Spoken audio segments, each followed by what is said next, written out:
हरे कृष्णा। ओ, भक्ति शास्त्री के कोर्स में पाठ्यक्रम में आप सभी का स्वागत है। और इस कोर्स को लेवल 4 बोला जाता है इस्कॉन मंगलुरु में। और ये कोर्स भक्ति शास्त्री का कोर्स मायापुर द्वारा कराया जाता है। ठीक है। तो और इस कोर्स में आपको भक्ति शास्त्री की उपाधि प्राप्त होगी।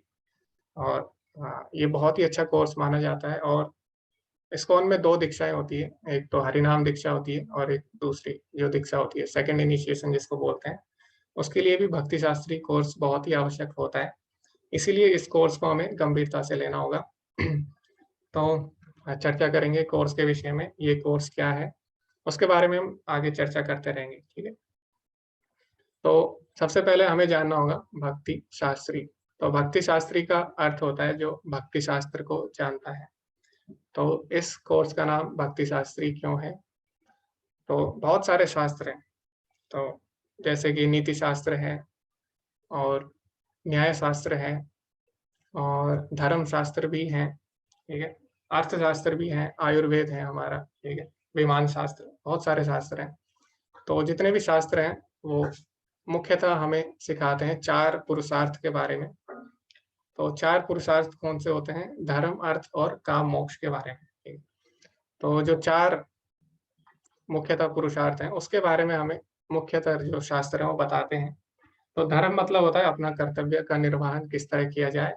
अर्थ मतलब जो हम कर्तव्य करते हैं उससे अपनी जो इच्छाएं हैं उनकी पूर्ति आर्थिक रूप से किस तरह पूरी की जाए। धर्म, अर्थ। उसके बाद काम। ठीक है। काम मतलब जो हमने धन कमाया, अर्थ कमाया, उसको किस तरह से लगाया जाए अपनी इच्छाओं को पूरा करने में। और उसके बाद मोक्ष, यानी जो ये जो चक्र है जन्म मरण का, उससे किस तरह ऊपर उठा जाए। तो जो भी शास्त्र है हमारे मुख्यतः 4 पुरुषार्थ के बारे में ही बताते हैं। लेकिन एक हमारा पंचम पुरुषार्थ भी होता है, उसको हम बोलते हैं भक्ति। ठीक है। तो धर्म, अर्थ, काम, मोक्ष से ऊपर होती है भक्ति। इसको पंचम पुरुषार्थ या फिर इसको परो धर्म भी बोला गया है। तो जैसे श्रीमद् भागवतम में भी आता है कि सवे पुंसा परो धर्मो यतो भक्तिर अधोक्षजे। तो भक्ति को क्या बोला गया है? परो धर्म। ठीक है। तो इसीलिए इसको पंचम पुरुषार्थ बोला गया है। तो भक्ति शास्त्र जो होते हैं हमें चारों पुरुषार्थों से ऊपर उठाते हैं। ठीक है। सबसे श्रेष्ठ इनको बोला गया है। तो इसीलिए हमें भक्ति शास्त्र पे ज्यादा ध्यान देना चाहिए। इसीलिए आपने देखा होगा कि कई लोग बोलते हैं हम महाभारत क्यों नहीं पढ़ते, हम पहले श्रीमद् भागवतम क्यों पढ़ते हैं। तो क्योंकि जो महाभारत है उसका जो केंद्र बिंदु है वो धर्म, अर्थ और काम, मोक्ष। ठीक है। चारों केंद्र बिंदु है उसके। लेकिन जो श्रीमद् भागवतम है, श्रीमद् भागवतम हमें पंचम पुरुषार्थ यानी शुद्ध भक्ति के बारे में ही बताती है। ठीक है। इसीलिए हम जो भक्त लोग होते हैं, वैष्णव लोग होते हैं, वो श्रीमद् भागवतम पढ़ते हैं। लेकिन श्रीमद् भागवतम पढ़ने से पहले, क्योंकि श्रीमद् भागवतम में रस है, ठीक है, अलग अलग रस है, भगवान की लीलाएं हैं। तो जब तक हम भगवान की लीलाओं के तत्व को नहीं समझेंगे तब तक हम उनके रस का आनंद नहीं ले सकते। तो रस को समझना और तत्व को समझना क्यों जरूरी है वो हम आगे चर्चा करेंगे अभी। ठीक है। तो इसीलिए सबसे पहले हम तत्व समझने के लिए, भगवान की लीलाओं का रस समझने के लिए सबसे पहले हम तत्व समझते हैं और उसके लिए हम श्रीमद् भगवद गीता पढ़ते हैं। ठीक है।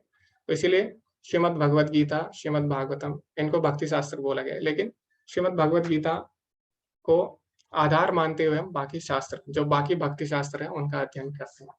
तो अभी जो ये भक्ति शास्त्री का कोर्स है इसको 3 मॉड्यूल में बांटा गया है। तो जैसे कि हमने देखा लेवल 2 में भी हमने देखा, 3 में भी देखा, 3 मॉड्यूल है।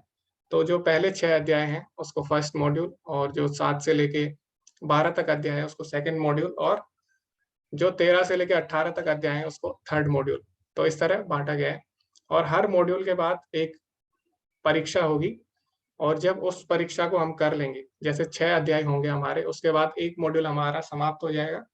उसके बाद अगर उस परीक्षा को हम उत्तीर्ण कर लेते हैं, उसमें हम क्वालिफाई हो जाते हैं, तभी हम दूसरे मॉड्यूल में जा सकते हैं। तो इसीलिए पहले हर मॉड्यूल को ध्यान से करना जरूरी है अगर हमें आगे जाना है। ठीक है। तो ये हो गया परीक्षा के बारे में। अभी परीक्षा में क्या क्या होगा उसकी भी हम चर्चा करेंगे। तो सबसे पहले हम जानते हैं कि भगवत गीता का जो पहला अध्याय है उसमें हम क्या क्या सीखने वाले हैं, उसको हम किस तरह विभाजित कर सकते हैं। तो सबसे पहला जो भाग है वो 1 से लेकर 11 तक है, उसमें युद्ध की तैयारियों के बारे में बताया गया है। और उसके बाद जो 12 से लेके 20 तक जो श्लोक है इस अध्याय में, उसमें पांडवों की विजय के संकेत हैं, उस पर भी आज हम चर्चा करेंगे। उसके बाद 21 से लेकर 27 तक श्लोक, उसमें अर्जुन सेना को किस प्रकार देखते हैं, और अंत में 28 से 46 तक जो श्लोक है उसमें अर्जुन के युद्ध ना करने के कारणों की हम चर्चा करेंगे। तो जो पहला अध्याय है भगवत गीता का, तो उसका नाम क्या है, कुरुक्षेत्र के युद्ध क्षेत्र में सेनाओं का निरीक्षण। तो हमारे आचार्यों ने इसको ये नाम दिया है। तो निरीक्षण मतलब होता है किसी चीज को देखना, ठीक है। तो पहले अध्याय में हम देखेंगे कि सेना तो वही है, ठीक है, सारी सेना वही है, कौरव सेना पांडव सेना, लेकिन सेना को हर कोई किस तरह से देख रहा है। निरीक्षण मतलब होता है किसी चीज को देखना। तो जो धृतराष्ट्र है वो सेना को किस तरीके से देखता है, और जो दुर्योधन है उसकी दृष्टि क्या है, उसका दृष्टिकोण क्या है, और अर्जुन सेना को किस तरीके से देखता है। और अंत में यानी अगले अध्याय में हम देखेंगे कि भगवान की दृष्टि क्या है, भगवान सेना को किस तरीके से देखते हैं, ठीक है। तो इसीलिए इस अध्याय का नाम क्या है, सेनाओं का निरीक्षण। तो जो भी लोग देख रहे हैं सेना को, वो किस तरह देख रहे हैं, शरीर से जोड़कर देख रहे हैं, ठीक है। लेकिन दूसरे अध्याय में हम देखेंगे भगवान सेना को किस तरीके से देखते हैं, तो उसमें हम सीखेंगे आत्मा के बारे में। तो वो हम बाद में इस पे चर्चा करेंगे, तो पहले हम आगे बढ़ते हैं इसमें। ओके, तो हम भक्ति शास्त्री कोर्स क्यों कर रहे हैं, तो इसके बारे में भी हम अभी चर्चा कर लेते हैं। तो जो भक्ति शास्त्री का कोर्स है वो प्रभुपाद जी ने बोला है कि प्रभुपाद जी की जितनी भी किताबें हैं उनको हमें ध्यान से पढ़ना होगा, और अगर हमें भक्ति में आगे बढ़ना है तो प्रभुपाद जी की जितनी भी किताबें हैं उनको हमें अच्छे से और बार बार पढ़ना होगा, तभी हम भक्ति में आगे बढ़ पाएंगे। तो भक्ति शास्त्री जो कोर्स है उसका उद्देश्य यही है कि जो प्रभुपाद जी की टिप्पणी है, टीकाएं हैं, उनको हम ध्यान से पढ़ें और भक्ति में आगे बढ़े। तो प्रभुपाद जी क्या बोलते हैं, मेरी किताबों में कृष्ण भावनामृत के दर्शन को पूरी तरह समझाया गया है। अगर ऐसा कुछ है जो आपको समझ में नहीं आता है तो आपको बस बार बार पढ़ना होगा। रोजाना पढ़ने से ज्ञान आपके सामने प्रकाशित होगा और इस प्रक्रिया से आपका आध्यात्मिक जीवन विकसित होगा। तो प्रभुपाद जी लिखते हैं बहरूप प्रभु को पत्र में 22 नवंबर 1974 में, ठीक है। तो हमारा जो कोर्स है उसका उद्देश्य यही है कि हम प्रभुपाद जी का जो तात्पर्य है उसको हम ध्यान से समझ सके। तो क्यों हमें आचार्यों की टीकाएं बार बार पढ़नी चाहिए, ठीक है, क्यों हम अपनी मर्जी से भगवत गीता को नहीं समझ सकते, या फिर किसी और की सहायता से हम भगवत गीता को नहीं समझ सकते। तो इसका उत्तर भगवान स्वयं भगवत गीता में देते हैं। भक्त्या माम अभिजानाति यावान चस्मि तत्त्वतः। केवल भगवान के शुद्ध भक्त ही भगवान को जान सकते हैं, ठीक है? तो क्योंकि प्रभुपाद जी भगवान के शुद्ध भक्त हैं, हमारे जितने भी आचार्य हैं भगवान के शुद्ध भक्त हैं, इसीलिए उन्होंने क्या किया, भगवान को अच्छे से जाना है और वही हमें भगवान के बारे में अच्छे से बता सकते हैं, ठीक है। और वैसे भी भगवान स्वयं भगवत गीता में बोलते हैं चौथे अध्याय, तद्विधि प्रणिपातेन परिप्रश्नेन सेवया उपदेक्षन्ति ते ज्ञानम यानिनस् तत्वदर्शिना। तो तत्वदर्शी यानी जो भगवान को समझता है वही हमें भगवान के बारे में ज्ञान दे सकता है, इसीलिए हमें उनकी शरण में जाना चाहिए। तो इस कोर्स का उद्देश्य यही है कि हम प्रभुपाद जी की शरण में जाएं, और उनके कैसे जाएं, उनके तात्पर्य को पढ़ के, ठीक है। तो प्रभुपाद जी यहाँ पे क्या बोल रहे हैं, अगर हम प्रभुपाद जी की किताबें पढ़ेंगे तो शुरू में हो सकता है हमें समझ ना आए, लेकिन हमें क्या करना है, हमें छोड़ना नहीं है। क्यों? क्योंकि कमी प्रभुपाद जी की किताबों में नहीं है, ठीक है। तो भक्त तो भगवान को अच्छी तरह जानता है, तो हम क्यों नहीं जान पा रहे हैं, क्योंकि कमी अभी हमारे अंदर है। तो हमें बार बार प्रयास करना है। तो बार बार जब हम प्रयास करेंगे तभी, और जब हमारा भाव सही होगा, क्योंकि उसमें भगवान क्या बोलते हैं, तद्विधि प्रणिपातेन परिप्रश्नेन सेवया, ठीक है। तो प्रणिपातेन यानी हमें विनम्र भाव से उनकी शरण में जाना होगा, तभी हम उनकी किताबों को समझ पाएंगे। तो हमें उनसे प्रार्थना करनी है हमेशा। तो तभी हम पहले, जब भी हम भगवत गीता पढ़ते हैं तो पहले हम मंगलाचरण करते हैं, ठीक है, ताकि हम जो गुरु परंपरा है उनका आशीर्वाद ले सकें, क्योंकि उनके आशीर्वाद से ही हम इसको समझ सकते हैं, या फिर जो उन्होंने नियम बताए हैं उनका हम पालन करें, ठीक है। तभी हम प्रभुपाद जी की पुस्तकों को समझ सकते हैं ध्यान से। और जैसे कि अभी हमने गुरु वंदना भी की थी कक्षा आरंभ होने से पहले, आप सभी ने वीडियो शेयर किया था, तो उसमें भी क्या बोला गया है, चक्षुदान दिलो जी जन्मे जन्मे प्रभु से ही दिव्य ज्ञान हृदय प्रकाशित हो, ठीक है। तो ये गुरु की कृपा से होता है, दिव्य ज्ञान स्वयं प्रकाशित होता है। तो इसमें प्रभुपाद जी यही बोलते हैं, अगर हम प्रभुपाद जी की किताबें पढ़ेंगे तो जितना भी दिव्य ज्ञान है प्रभुपाद जी हम तक जो पहुंचाना चाहते हैं अपनी पुस्तकों के माध्यम से, वो स्वयं प्रकाशित होगा। तो आज की कक्षा में हम क्या क्या करने वाले हैं उसकी भी हम चर्चा करते हैं। तो सबसे पहले हम कोर्स के बारे में जानेंगे, ठीक है।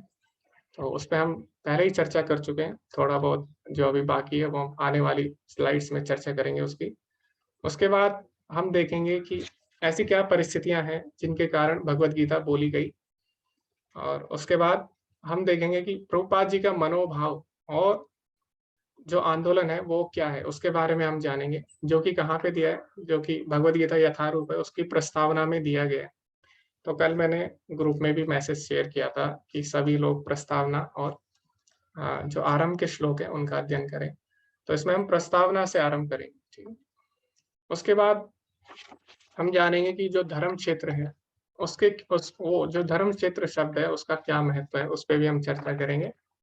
उसके बाद हम एक द्रोणाचार्य की छोटी सी कथा भी सुनेंगे जिसमें उनके उदार चरित्र के बारे में चर्चा की गई है।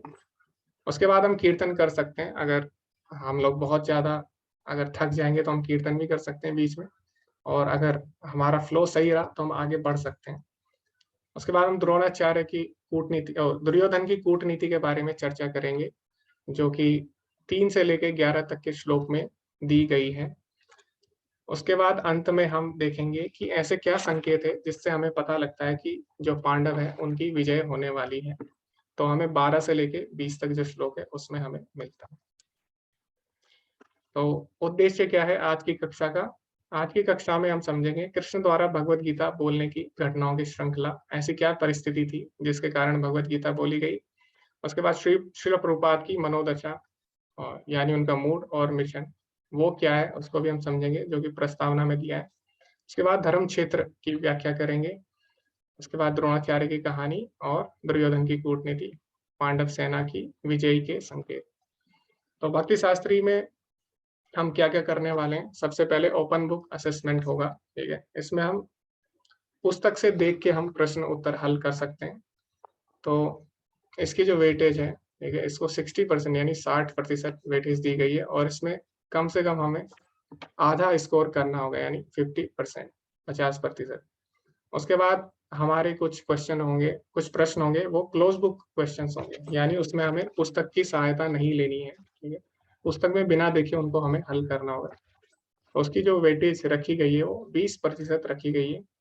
उसके बाद हमें कुछ श्लोका दिए जाएंगे, और उसमें से आपको कुछ श्लोका आपको दिए जाएंगे, उसमें से भी आपको कुछ श्लोका अगर आप याद करते हो तो उसकी भी एक परीक्षा रखी जाएगी जिसमें आपको श्लोका बोलने होंगे, और इसकी जो वेटेज है वो 10% है, ठीक है। और इसमें आपको आधे से ज्यादा श्लोक कम से कम बोलने होंगे जितने श्लोक आपको दिए जाते हैं। उसके बाद आपको जो मंदिर के नित्य प्रोग्राम होते हैं, जैसे कि मंगल आरती होती है, तो अभी तो आप सभी लोग लेवल 3 में, तो सभी लोग मंगल आरती तो आते ही हैं, तो इसमें तो आ, इसमें बोलने की बात नहीं है कोई। उसके बाद कक्षा में आपको भाग लेना है, उसका आ, आपकी अटेंडेंस देखी जाएगी डेली, और आप कितने दृढ़ निश्चयी हैं वो भी देखा जाएगा, और आपका व्यवहार कक्षा में कैसा है वो भी देखा जाएगा। तो सभी लेवल 3 में है तो सबका व्यवहार, मुझे नहीं लगता किसी का व्यवहार खराब होगा, क्योंकि सभी लोगों को मैं जानता हूँ लगभग, तो सभी लोग काफी अच्छे भक्त हैं। तो ओके, तो अभी हम चर्चा करेंगे कि जो भगवत गीता बोली गई है उसकी क्या परिस्थिति थी, ऐसी क्या परिस्थिति थी कि भगवान ने भगवत गीता बोली। तो कहानी का आरंभ होता है, कौरवों ने पांडव भाइयों को कैसे मारने की कोशिश की, ठीक है। सबसे जो युद्ध होता है उसमें क्या होता है, एक दूसरे को हर कोई मारना चाहता है, लेकिन उसके पीछे क्या कहानी है, क्यों ऐसी परिस्थिति आई कि जो कौरव है वो पांडवों को मारना चाह रहे थे। तो क्या कोई बता सकता है इस पे छोटी सी कहानी कि क्यों कौरव जो है वो पांडवों को मारना चाहते थे। आप लोग हैंड रेज कर सकते हैं और इसको जल्दी से बता सकते हैं। जी सुधाकर प्रभु जी, हरे कृष्णा। हरे कृष्णा। जो इसका प्रभु जी जो पूरा मकसद है जिसकी वजह से भगवत गीता जो प्रभु ने भी दी है हमें, उसका था तो बद्ध जिज्ञासु जो होते थे उनका उद्देश्य सीधा था, जो उनको आसक्ति बहुत ज्यादा थी, मोह जिसे बोलते, लस्ट ग्रीड एंगर, उसकी वजह से ही उन्होंने मारना चाहा, क्योंकि जो उनके जो धृतराष्ट्र थे उनको ब्लाइंड होने की वजह से मिलना नहीं था, लेकिन वो चाहते थे कि हम कैसे, जो आज की डेट में कलयुग में है वही उस समय वो चाह रहे थे कि हमारे बेटे को या पूरा राज्य जो पांडव को कैसे मिल जाए। तो उन्होंने शुरू से ही कोशिश की है, जैसे भीम को विष देना, लाक्षागृह, तो ऐसे करके उन्होंने जितने भी कर सकते हैं आतताई के जो होते हैं उन्होंने सारे की। उनका मेन मकसद जो एक था, ऑब्जेक्टिव, वो यही था कि हमें अगर ये भाई नहीं रहेंगे तो जब संतानी नहीं रहेगी तो राज्य ऑटोमेटिक हमें मिल जाएगा। तो अगर ये पहले हो गया होता, भगवान की ऐसी लीला थी, तो गीता आती ही नहीं। इसलिए भगवान उनको संरक्षण देते रहे और वो बचते रहे, और इसी की वजह से ही गीता इस पृथ्वी पे आई और हमें कलयुग में मिली। जी धन्यवाद प्रभु जी। तो जो मुख्य उद्देश्य था, जो कौरव थे उनका उद्देश्य यही था कि किसी तरह वो जो राजपाट है उनको मिल जाए, क्योंकि धृतराष्ट्र जैसे कि आपने बताया, और जो पांडु थे वो 2 भाई थे, लेकिन क्योंकि धृतराष्ट्र अंधे थे तो इस कारण जो नियम है, नियम के अनुसार उनको राज्य ना मिलके उनको भाई को दिया गया। वैसे उनको मिलना चाहिए था क्योंकि वो बड़े भाई हैं, लेकिन क्या हुआ, अंधे थे। तो बाद में चर्चा की गई कि जिसके पुत्र पहले होंगे, ठीक है, जिसके बड़े पुत्र होंगे, क्योंकि बड़े पुत्र को ही हमेशा राज्य मिलता है ना, तो ये देखा गया है, ये नियम था राजनीति का। तो ऐसा बोला गया था कि जिसका फिर पहले पुत्र होंगे तो वही बड़े पुत्र होंगे, फिर उनको राज्य मिलेगा। तो इस तरह जो गांधारी है और कुंती है, तो उनमें से क्या हो गया, जो कुंती है उनके पुत्र पहले हो गए, क्योंकि उनको एक मंत्र प्रदान किया गया सूर्यदेव द्वारा। तो उनके पहले पुत्र होने के कारण जो गांधारी थी वो क्या करने लगी, उससे ईर्ष्या करने लगी, ठीक है। और जितने भी, और जो धृतराष्ट्र थे उनकी ईर्ष्या और बढ़ गई फिर, क्योंकि अभी उनको तो राज्य नहीं मिल पाया था। लेकिन क्या हुआ, अब उनके पुत्रों को भी राज्य नहीं मिल पाएगा, क्योंकि कुंती के पुत्र बड़े कहलाएंगे, ठीक है, उन्हीं को राज्य मिलेगा। और इस कारण क्या हुआ, ईर्ष्यावश जो गांधारी थी उन्होंने अपने गर्भ पे प्रहार करना शुरू कर दिया। तो प्रहार करना शुरू किया तो उनका गर्भपात हो गया था, लेकिन बाद में क्या किया, व्यासदेव की कृपा से उनको 100 पुत्र भी प्रदान हुए, ठीक है। तो वो अलग कहानी है, बहुत ही लंबी कहानी है। लेकिन जो कौरव हुए थे वो पैदा ही कैसे हुए थे, ईर्ष्यावश हुए थे, ठीक है। वो उनकी जो माँ का भाव था वो कैसा था, ईर्ष्यालु था। तो इसी कारण जो कौरव पैदा हुए वो भी बचपन से ही पांडवों से ईर्ष्या करते थे और अलग अलग तरीके से उनको मारना चाहते थे। इस कारण क्या हुआ, उन्होंने छल से उनको हराया भी, और उनको 13 साल वनवास भी हुआ, जिसमें 12 साल उनको वनवास करना पड़ा और 1 साल अज्ञातवास भी करना पड़ा। तो शर्त के अनुसार क्या था कि, शर्त के अनुसार यह था, अगर वो 13 साल का वनवास पूरा कर लेते हैं, 1 साल अज्ञातवास रह लेते हैं, तो उसके बाद उनको राज्य दिया जाएगा। लेकिन ऐसा नहीं होता, वो लोग राज्य देने से मना कर देते हैं। उसके बाद क्या होता है, शांति समझौते के लिए भगवान कृष्ण दुर्योधन के पास जाते हैं कि आप शांति समझौता कर लीजिए, ठीक है, आप राज्य रख लीजिए, लेकिन आप क्योंकि क्षत्रिय हैं, ठीक है, क्षत्रियों को शासन करना होता है, तो उसके लिए उन्हें कुछ ना कुछ राज्य चाहिए होता है। तो भगवान श्री कृष्ण ने 5 जो गांव है उनकी मांग की थी, लेकिन दुर्योधन इतनी ईर्ष्या करता था, इतनी ईर्ष्या करता था कि उसने बोला, जो सुई है, सुई कैसे, सुई सुई की जो नोक है, ठीक है, सुई की नोक के बराबर भी मैं इनको जमीन नहीं दूंगा। तो इस तरह इतनी ईर्ष्या उसके मन में थी। तो और भी कारण थे, केवल ये कारण नहीं था, तो और भी कारणों से युद्ध हुआ। तो जो भगवान है, भगवान शांति दूत बन के गए, ठीक है, भगवान ने कई बार समझाने का प्रयास किया।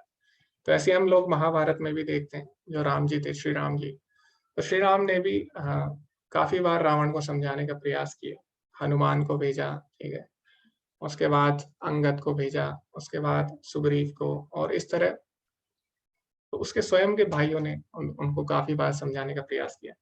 तो भगवान अंत समय तक सबको समझाते हैं। और जैसे कि भगवान जब कंस को भी मार रहे थे, तो कंस को भी अंतिम समय तक भगवान समझाते रहे, ठीक है। तो कई लोग बोलते हैं कि महाभारत, भगवत गीता में हिंसा क्यों हुई, तो हिंसा नहीं हुई। तो कई बार क्या होता है, हिंसा करनी ही पड़ती है, ठीक है, तो उसके अलावा कोई उपाय नहीं होता। तो भगवान ने काफी बार समझाया, तो ना मानने पर फिर भगवान को ये करना ही पड़ा। तो भगवान क्या बोलते हैं भगवत गीता के 9वें अध्याय में, समोहम सर्वे भूतेषु न मे द्वेषोऽस्ति न प्रिया, यानी मैं सभी के लिए समान हूँ, ना मैं किसी से द्वेष करता हूँ, ना मैं किसी से प्रेम करता हूँ, ठीक है। तो भगवान नहीं चाहते किसी का बुरा हो, ठीक है, क्योंकि भगवान क्या है, पिता मत्स्य जगतो माता धाता पिता माँ, तो भगवान ही हमारे माता पिता है। लेकिन कभी कभी क्या होता है, जब बच्चा मानता नहीं है तो माता पिता को कुछ ऐसे कदम उठाने पड़ते हैं, बच्चे की भलाई के लिए उठाने पड़ते हैं, ठीक है, उसको मारना भी पड़ता है। तो इसी तरह भगवान ने किया। तो भगवान ये भगवत गीता में बोलते हैं, ठीक है। तो आगे हम बढ़ेंगे। अभी उसके बाद क्या हुआ, उसके बाद भगवत गीता बोली गई। तो ठीक है, ये क्वेश्चन इसमें नहीं है प्रश्न, लेकिन मैं आप सभी से पूछना चाहूंगा कि भगवत गीता युद्ध के मैदान में ही क्यों बोली गई है। क्या कोई इस पे चर्चा कर सकता है थोड़ी देर? कि भगवत गीता को भगवान उससे पहले भी बोल सकते थे। हाँ, और जो अध्याय हैं और जो पर्व हैं, ठीक है, जो जो महाभारत है उसमें छठे पर्व में शायद भगवत गीता आती है। तो उससे पहले भी बोल सकते थे, या भगवान अपने महल में भी बोल सकते थे, या अर्जुन के महल में भी बोल सकते थे। तो युद्ध के क्षेत्र में ही भगवत गीता क्यों बोली गई? क्या कोई इस पे चर्चा कर सकते हैं? ओके, हरे कृष्णा करिश्मा। हरे कृष्ण प्रभु जी। क्योंकि जब भी युद्ध वगैरह कोई भी ऐसी चीज होती है तो सभी लोगों की नजरें वहीं पे होती है। और जब कुरुक्षेत्र, जो कि इतना बड़ा युद्ध था, महाभारत का युद्ध, तो सभी देवता थे, दानव थे, राजा थे, सभी की नजरें वहीं पे थी। तो इसलिए भगवान ने वहां पे बोला ताकि सभी लोगों को उसका ज्ञान मिल सके। ओके, हरे कृष्ण। हरे कृष्णा। ओके, तो ये भी एक कारण है, और भी कारण है, उस पे भी हम देखते हैं अगर कोई बोलता है तो। हरे कृष्णा अलका माता जी। हरे कृष्णा प्रभु जी, दंडवत प्रणाम। माता जी धन्यवाद। प्रभु जी, एक तो ये धर्म क्षेत्र था यहाँ जहाँ पर ये युद्ध हो रहा था, और वही जो माता जी ने अभी बोला कि सभी को बताने के लिए, क्योंकि सभी का ध्यान वहीं पर था, विश्व युद्ध था ये, तो इसीलिए उस समय उन्होंने बोला। और अर्जुन बहुत भ्रमित थे, तो उनको ज्ञान देने के लिए, वो युद्ध से भाग रहे थे, तो इसलिए उन्होंने उस वक्त बोली। उससे पहले उसकी आवश्यकता उनको नहीं लगी। जब वो भ्रमित हुए कि मैं तो अपने संबंधियों को कैसे मान सकता हूँ, तब उन्हें लगा कि अब उनको ज्ञान देने की आवश्यकता है, तो फिर उन्होंने यहाँ पर युद्ध क्षेत्र में तब इसलिए जी जी जी माता जी। हरे कृष्णा माता जी। ओके, धन्यवाद माता जी। ओके, आगे भी हम और कारणों पे भी चर्चा कर लेते हैं। हरे कृष्णा नीलम माता जी। हरे कृष्णा प्रभु जी। प्रभु जी, मुझे लगता है कि क्योंकि भगवान ने माध्यम बनाया है अर्जुन को कलयुग के लोगों के लिए, तो क्योंकि कलयुग में जब ये जीवन होगा ना, वो इतना मतलब हर समय व्यक्ति परेशान रहेगा जी युद्ध में, जैसा कि हम देख रहे हैं अभी। तो उसमें हम कैसे अपने आप को, हम इन परिस्थितियों में अपने आप को विजय प्राप्त कर सकते हैं। तो इसलिए अर्जुन को उस क्षेत्र में, उस दो सेनाओं के बीच में, उस युद्ध के माहौल में इस दिव्य ज्ञान को दिया गया ताकि हम कलयुग के लोगों का उससे उद्धार हो सके। जी माता। मेरी हरे कृष्णा प्रभु हरे जी। कृष्णा, हरे कृष्णा। ओके, तो अभी क्योंकि हम 15 मिनट पहले ही हम पीछे चल रहे हैं, तो हमें जल्दी से करना होगा। तो अभी हम इस पे ज्यादा चर्चा नहीं करेंगे, अभी हम अगले क्वेश्चन पे, अगले प्रश्न पे चर्चा करेंगे। ठीक है, तो सभी ने सही कारण दिए। तो सबसे पहला कि जो युद्ध होता है जब भी, तो सभी लोगों को युद्ध में बड़ी रुचि होती है। तो आप देखते होंगे जब किसी के घर में झगड़ा भी होता है तो सभी लोग अपना अपना काम छोड़कर देखने लग जाते हैं, ठीक है। या फिर बाजार में भी कहीं लड़ाई हो रही होती है, झगड़ा हो रहा होता है, तो सारे लोग क्या करते हैं, वैसे तो किसी पे समय नहीं होता, लेकिन सभी लोग रुक जाते हैं और सभी लोगों का ध्यान उधर चले जाता है, सभी लोग देखने लग जाते हैं, ठीक है। तो उनके लिए क्या हो जाता है, मनोरंजन हो जाता है, एंटरटेनमेंट हो जाता है उनके लिए, है ना। तो आजकल भी हम देख रहे हैं जैसे युद्ध चल रहे हैं कई देशों में, तो सबका ध्यान उधर ही रहता है, ठीक है। सारे देशों का, सभी जो बड़े बड़े लोग हैं उनका ध्यान उधर ही रहता है। तो क्योंकि भगवान को भगवत गीता बोलनी थी, और भगवत गीता का अधिक से अधिक प्रचार हो, अधिक से अधिक लोग इसको सुन सके, तो भगवान ने क्या किया, भगवान ने युद्ध की भूमि चुनी। क्योंकि लोगों को युद्ध में ज्यादा रुचि होती है, ठीक है, ये देखा गया है, स्वाभाविक है। तो उस समय क्या था, सभी देवी देवताओं का ध्यान उधर ही था, और उसमें बड़े बड़े महान योद्धा भी आने वाले थे, ठीक। तो सभी का ध्यान उधर ही था, और इसीलिए भगवान ने भगवत गीता युद्ध के समय बोली। तो बिल्कुल सही बोला करिश्मा ने। उसके बाद अलका माता जी ने भी बिल्कुल सही बोला, क्योंकि अर्जुन मोहग्रस्त हो गए थे युद्ध के समय। और नीलम माता जी ने भी बिल्कुल सही बोला कि अभी क्या है, भगवत गीता युद्ध के मैदान में क्यों बोली गई। क्योंकि युद्ध में क्या होता है, हम बहुत ही ज्यादा परेशान, युद्ध की परिस्थिति कैसी रहती है, वातावरण बहुत ही ज्यादा बहुत ही ज़्यादा कष्टदायी होता है, ठीक है? उसमें बहुत ही ज़्यादा परेशानी होती है और बहुत ही ज़्यादा तनावग्रस्त रहता है ना? तो उस समय भगवत गीता बोली गई। तो अभी क्या है, इससे हमें क्या पता लगता है कि भगवत गीता की जो भगवत गीता की जो महत्वता है वो कब है? जब हमारे जीवन में ऐसा तनाव हो जाए बहुत ज़्यादा और कुछ भी समझ ना आए क्या करें, क्या ना करें। जैसे कि अर्जुन की परिस्थिति है, उसका वातावरण अभी बहुत ज़्यादा तनावशाली है, ठीक है? तो उस समय क्या किया? उस समय उसने भगवत गीता सुनी, है ना? तो हमें भी क्या करना चाहिए? हमें तो पहले से ही तैयार रहना चाहिए, ठीक है? क्योंकि अर्जुन के सामने तो साक्षात भगवान श्री कृष्ण थे। लेकिन अभी हमारे सामने क्या है? भगवान अपनी वाणी के रूप में, ठीक है? ग्रंथ अवतार के रूप में, भगवत गीता के रूप में। तो हमें भगवत गीता को हमेशा अपने साथ रखना चाहिए और जभी भी ऐसी परिस्थिति हो तनावपूर्ण, तो हमें क्या करना चाहिए? भगवत गीता को पढ़ना चाहिए और उससे हमें शिक्षा लेनी चाहिए। तो इसीलिए भगवत गीता युद्ध के क्षेत्र में बोली गई। ओके, अब आगे हम चर्चा करेंगे। तो इसका उत्तर वही दे पाएगा जिसने प्रस्तावना पढ़ी होगी। तो प्रस्तावना में प्रभुपाद जी ने काफ़ी सारे जो बिंदु हैं, मुख्य-मुख्य बिंदु, उनको बताया था कि क्यों भगवत गीता हमारे जीवन में आवश्यक है और क्यों प्रभुपाद जी के द्वारा भगवत गीता जो लिखी गई है यथारूप, उसी को हम क्यों पढ़ें? क्योंकि अगर आप देखेंगे भगवत गीता एक ऐसी पुस्तक है जिस पे सबसे ज़्यादा टिप्पणियाँ की गई है, ठीक है? सबसे ज़्यादा कमेंट्रीज़ जिस पे की गई हैं और 800 से ज़्यादा भगवत गीताएँ जो है बाज़ार में मिलती है। तो फिर हम प्रभुपाद जी की ही भगवत गीता क्यों पढ़ें? तो इसका कोई अगर उत्तर देना चाहेगा तो आप हैंड रेज़ कर सकते हैं। हरे कृष्णा। हरे कृष्णा सुधाकर प्रभु जी, आप हरे कृष्णा प्रभु जी। उत्तर देना चाहिए। जी। इसका हाँ पॉइंट वाइज अगर हम देखते हैं तो श्री प्रभुपाद ने खुद बोला हुआ है कि मेरा श्रेय इतना है कि मैंने भगवत गीता को यथारूप एज इट इज में प्रस्तुत किया है और ये प्रयास भी किया उन्होंने, ऐसा अपना लेक्चर में बोला है। दूसरा उन्होंने ये बोला हुआ है, दूसरा पॉइंट जो बोला है कि इसमें सीधे भगवान कृष्ण का जो गीत है, संदेश है, उसको प्रस्तुत करना है। ये दूसरा पॉइंट हो। इस ये किसी जो मिशन है वो मिशन श्री चैतन्य महाप्रभु ने जैसे बोला हुआ, तो ये श्री कृष्ण का भी संदेश है, वो आज कलयुग में पहुंच पाए, जो कि ना जो संदेश है भगवान श्री कृष्ण है, ना कि किसी राजनीतिक, दार्शनिक तथा वैज्ञानिक है।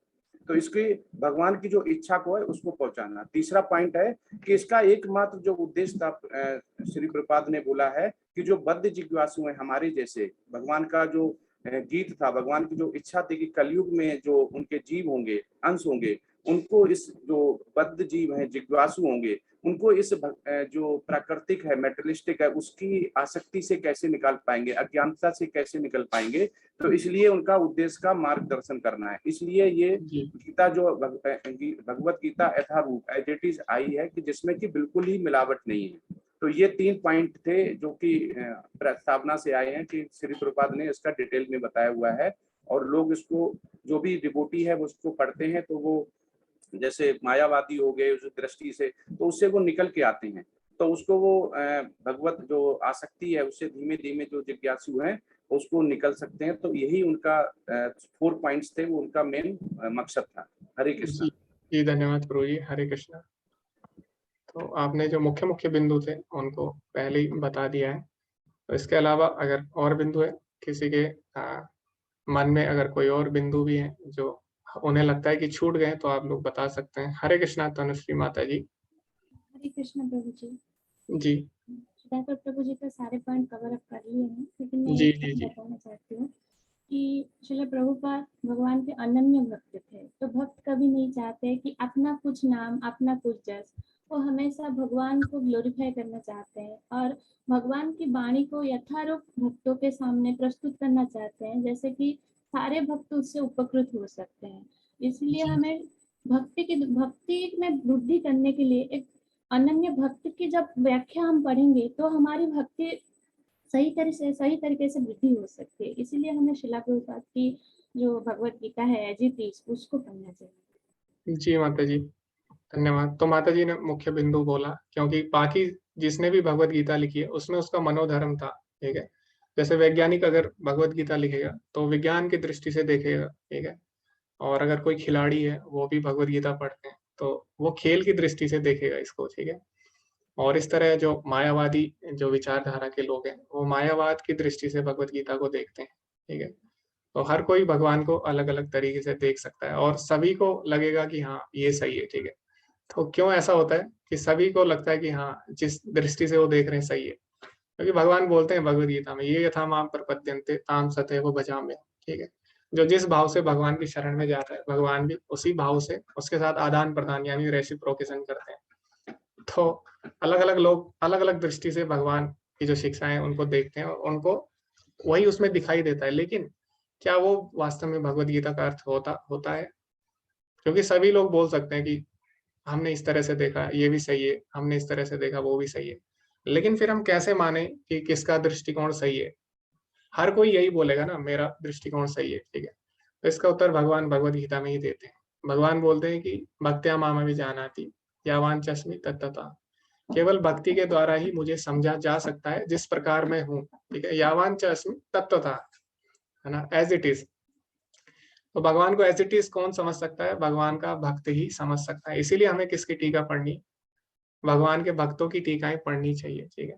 तो प्रभुपाद जी भगवान के शुद्ध भक्त है, क्योंकि और प्रभुपाद जी ने क्या किया है, जो पूर्ववर्ती आचार्य हैं उनकी टीकाओं से हमें जो भगवत गीता है, भगवत गीता यथारूप है वो दी है।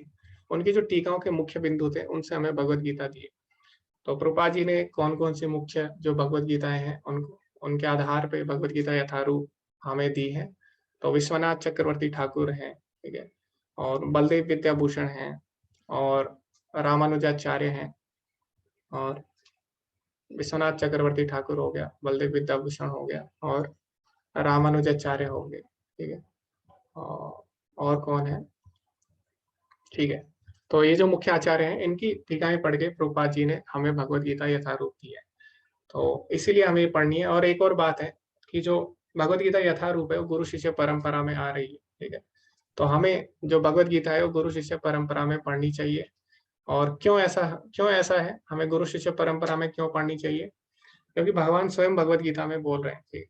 तो अगर कोई भगवत गीता ध्यान से पढ़ लेगा तो उसे कंफ्यूजन बिल्कुल भी नहीं होगा कि कौन सी भगवत गीता को हमें मतलब अपने जीवन में उतारना चाहिए और किस तरह हमें भगवत गीता को समझना चाहिए। क्योंकि भगवत गीता में भगवान ने साफ साफ बोला है, एवं परंपरा प्राप्तिम एवं राजर्षियो विदु। तो जो भगवत गीता का ज्ञान है वो कैसे आता है? गुरु शिष्य परंपरा में आता है, ठीक है। तो इसीलिए हमें प्रभुपाद जी की भगवत गीता पढ़नी चाहिए, क्योंकि प्रभुपाद जी ने पूर्ववर्ती आचार्यों की जो टीका टिप्पणी है उनके आधार पर हमें भगवत गीता दी है। तो ये भी इसके मुख्य बिंदु है। तो बाकी जो मुख्य बिंदु हैं तो उसकी हम चर्चा पहले कर चुके हैं। ओके, तो अभी हम आज का जो भगवत गीता का सत्र है उसको आरंभ करते हैं। अभी तक हमने प्रस्तावना के बारे में पढ़ा, अभी हम भगवत गीता के श्लोक आरंभ करेंगे। तो सबसे पहला जो श्लोक है वो धृतराष्ट्र ने भगवत गीता में बोला है। तो ऐसा हम देखेंगे इसमें कि ऐसा क्या है इस श्लोक में, ठीक है।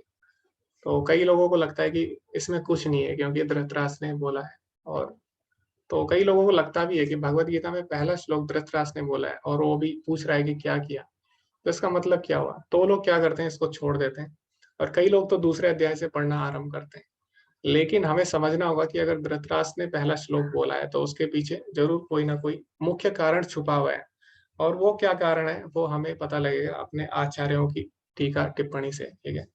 तो इसीलिए हमें आचार्यों का जो कमेंट्रीज है उसको ध्यान से पढ़ना चाहिए, तभी हम जो श्लोक हैं उसके तत्व को समझ पाएंगे।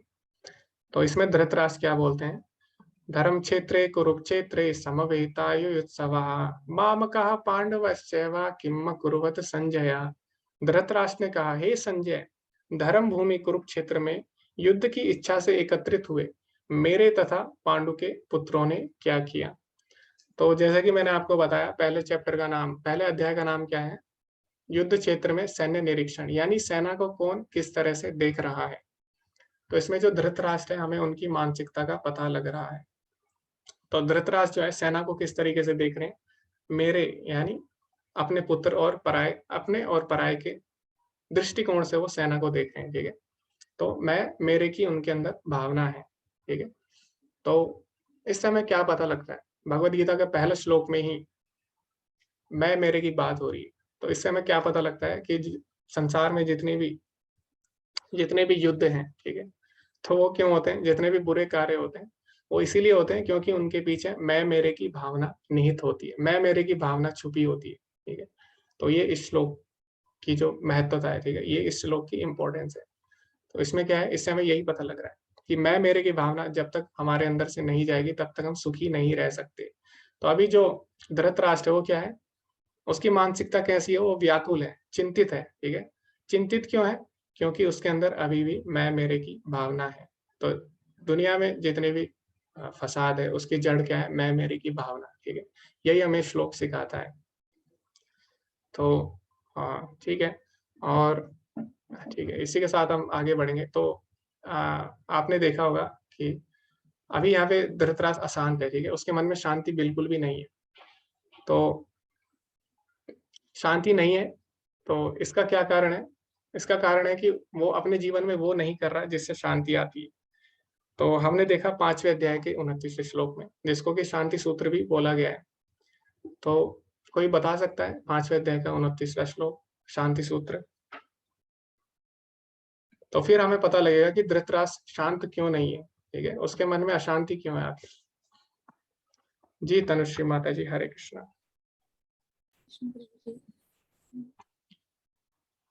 जी माता जी, हरे कृष्ण। भक्तारं यज्ञ तपसः सर्वलोको महेश्वरं सुहृदं सर्वभूतानां ज्ञात्वा मां शान्तिमृच्छति। जी जी माता जी, हरे कृष्ण। अनम्यूट करिए। हाँ प्रभु जी, ये शांति प्रस्तावना है 5.29। ओके, तो जो 5.29 है 5.29वां जो श्लोक है 5वें अध्याय का, उसमें बताया गया कि शांति अगर जीवन में चाहिए तो उसके लिए 3 चीजें हमें जाननी होंगी, ठीक है। सबसे पहला भोक्ताराम यज्ञ तपसाम, कि सारे यज्ञ तपस्या यानी जो भी हम कर्म करते हैं उसके परम भोक्ता यानी सुप्रीम एंजॉयर कौन है, भगवान श्री कृष्ण है, ठीक है। और दूसरा जो शांति सूत्र है वो क्या है, सर्वलोक महेश्वरम, कि भगवान श्री कृष्ण ही सारे लोकों के स्वामी हैं, सभी के स्वामी हैं। सुहृदम सर्वभूतानाम, यानी सभी जीवों के हितैषी मित्र यानी वेल विशर हैं। तो अभी हम यहाँ पे देखेंगे कि धृतराष्ट्र के मन में बेचैनी यानी चिंता क्यों है, क्यों उसके मन में अशांति है, क्योंकि उसने तीनों ही शांति सूत्रों का उल्लंघन कर दिया है, ठीक है। तो भोक्ताराम यज्ञ तपसाम, यानी सभी जो कर्म है उनके परम भोक्ता कौन है, कर्म फल के भगवान श्री कृष्ण है, ठीक है। लेकिन अभी धृतराष्ट्र अपने को भोक्ता मान रहा है, वो एंजॉय करना चाह रहा है, ठीक है, वो आनंद लेना चाह रहा है, खुद भोक्ता बनना चाहता है ना, और सारा जो राज्य है उसका भोग करना चाहता है। तो पहला कारण ये हो गया, पहले शांति सूत्र का उसने उल्लंघन कर दिया। दूसरा शांति सूत्र क्या है, सर्वलोक महेश्वरम, सारे लोकों के स्वामी भगवान श्री कृष्ण है। लेकिन उसके अनुसार धृतराष्ट्र खुद स्वामी बनना चाहता है, या वो चाहता है कि उसके पुत्र स्वामी बने, ठीक है। तो दूसरे शांति सूत्र का भी उल्लंघन कर दिया। तीसरा शांति सूत्र क्या है, सुहृदम सर्वभूतानाम, भगवान श्री कृष्ण ही सबके परम हितैषी मित्र हैं। लेकिन इनका उल्टा हिसाब है, ठीक है। ये लोग क्या समझते हैं कि भगवान जो, पहले बात तो ये लोग मानते नहीं कृष्ण भगवान है, ठीक है। दूसरा ये लोग मानते हैं कि कृष्ण ही युद्ध करा रहे हैं, ठीक है, इन्हीं के कारण युद्ध हो रहा है, और ये पांडवों से मिले हुए हैं और उनको युद्ध के लिए भड़का रहे हैं, ठीक है। तो बिल्कुल ही उल्टा समझ रहे हैं। हमें क्या समझना चाहिए था, भगवान हमारे परम मित्र हैं शांति के लिए, लेकिन क्योंकि इन्होंने भगवान को अपना परम शत्रु मान लिया है, इसी के कारण इनके जीवन में अशांति आ गई है। तो ये 3 कारण है जिससे हमारे जीवन में शांति आती है, लेकिन तीनों ही कारणों का इन्होंने उल्लंघन कर दिया, ठीक है, इसीलिए इनके मन में अशांति है। तो अभी हम देखेंगे, ये हमने चर्चा कर ली है। अभी हम देखेंगे कि इस श्लोक में धर्म क्षेत्र, जो भगवद गीता का पहला श्लोक का पहला शब्द है, उसके क्या महत्व है, ठीक है। तो प्रभुपाद जी अपने तात्पर्य में लिखते हैं, जैसे धान के क्षेत्र में अनावश्यक पौधे निकाल दिए जाते हैं, कुरुक्षेत्र के धार्मिक क्षेत्र में धृतराष्ट्र के पुत्र दुर्योधन और अन्य जैसे अवांछित पौधों का सफाया हो जाएगा। तो क्षेत्र का एक और अर्थ होता है खेत, ठीक है, यानी भूमि। तो खेत में क्या होता है, खेत में फसल होती है। तो जो कुरुक्षेत्र है उसको धर्म क्षेत्र बोला गया है, यानी धर्म की भूमि। तो जो कुरुक्षेत्र है वैदिक साहित्यों में भी उसका उल्लेख है, इसको पवित्र स्थान या तीर्थ स्थान बोला गया है। तो जैसे चावल की खेती होती है तो उसमें क्या होता है, चावल उगता है, और जो कचरा रहता है यानी जो बाकी की घास रहती है उसको क्या किया जाता है, उसको उखाड़ के फेंक दिया जाता है। क्यों, क्योंकि वो चावल की खेती है। इसी प्रकार जो कुरुक्षेत्र क्षेत्र है वो धर्म की खेती है, ठीक है, धर्म की भूमि है।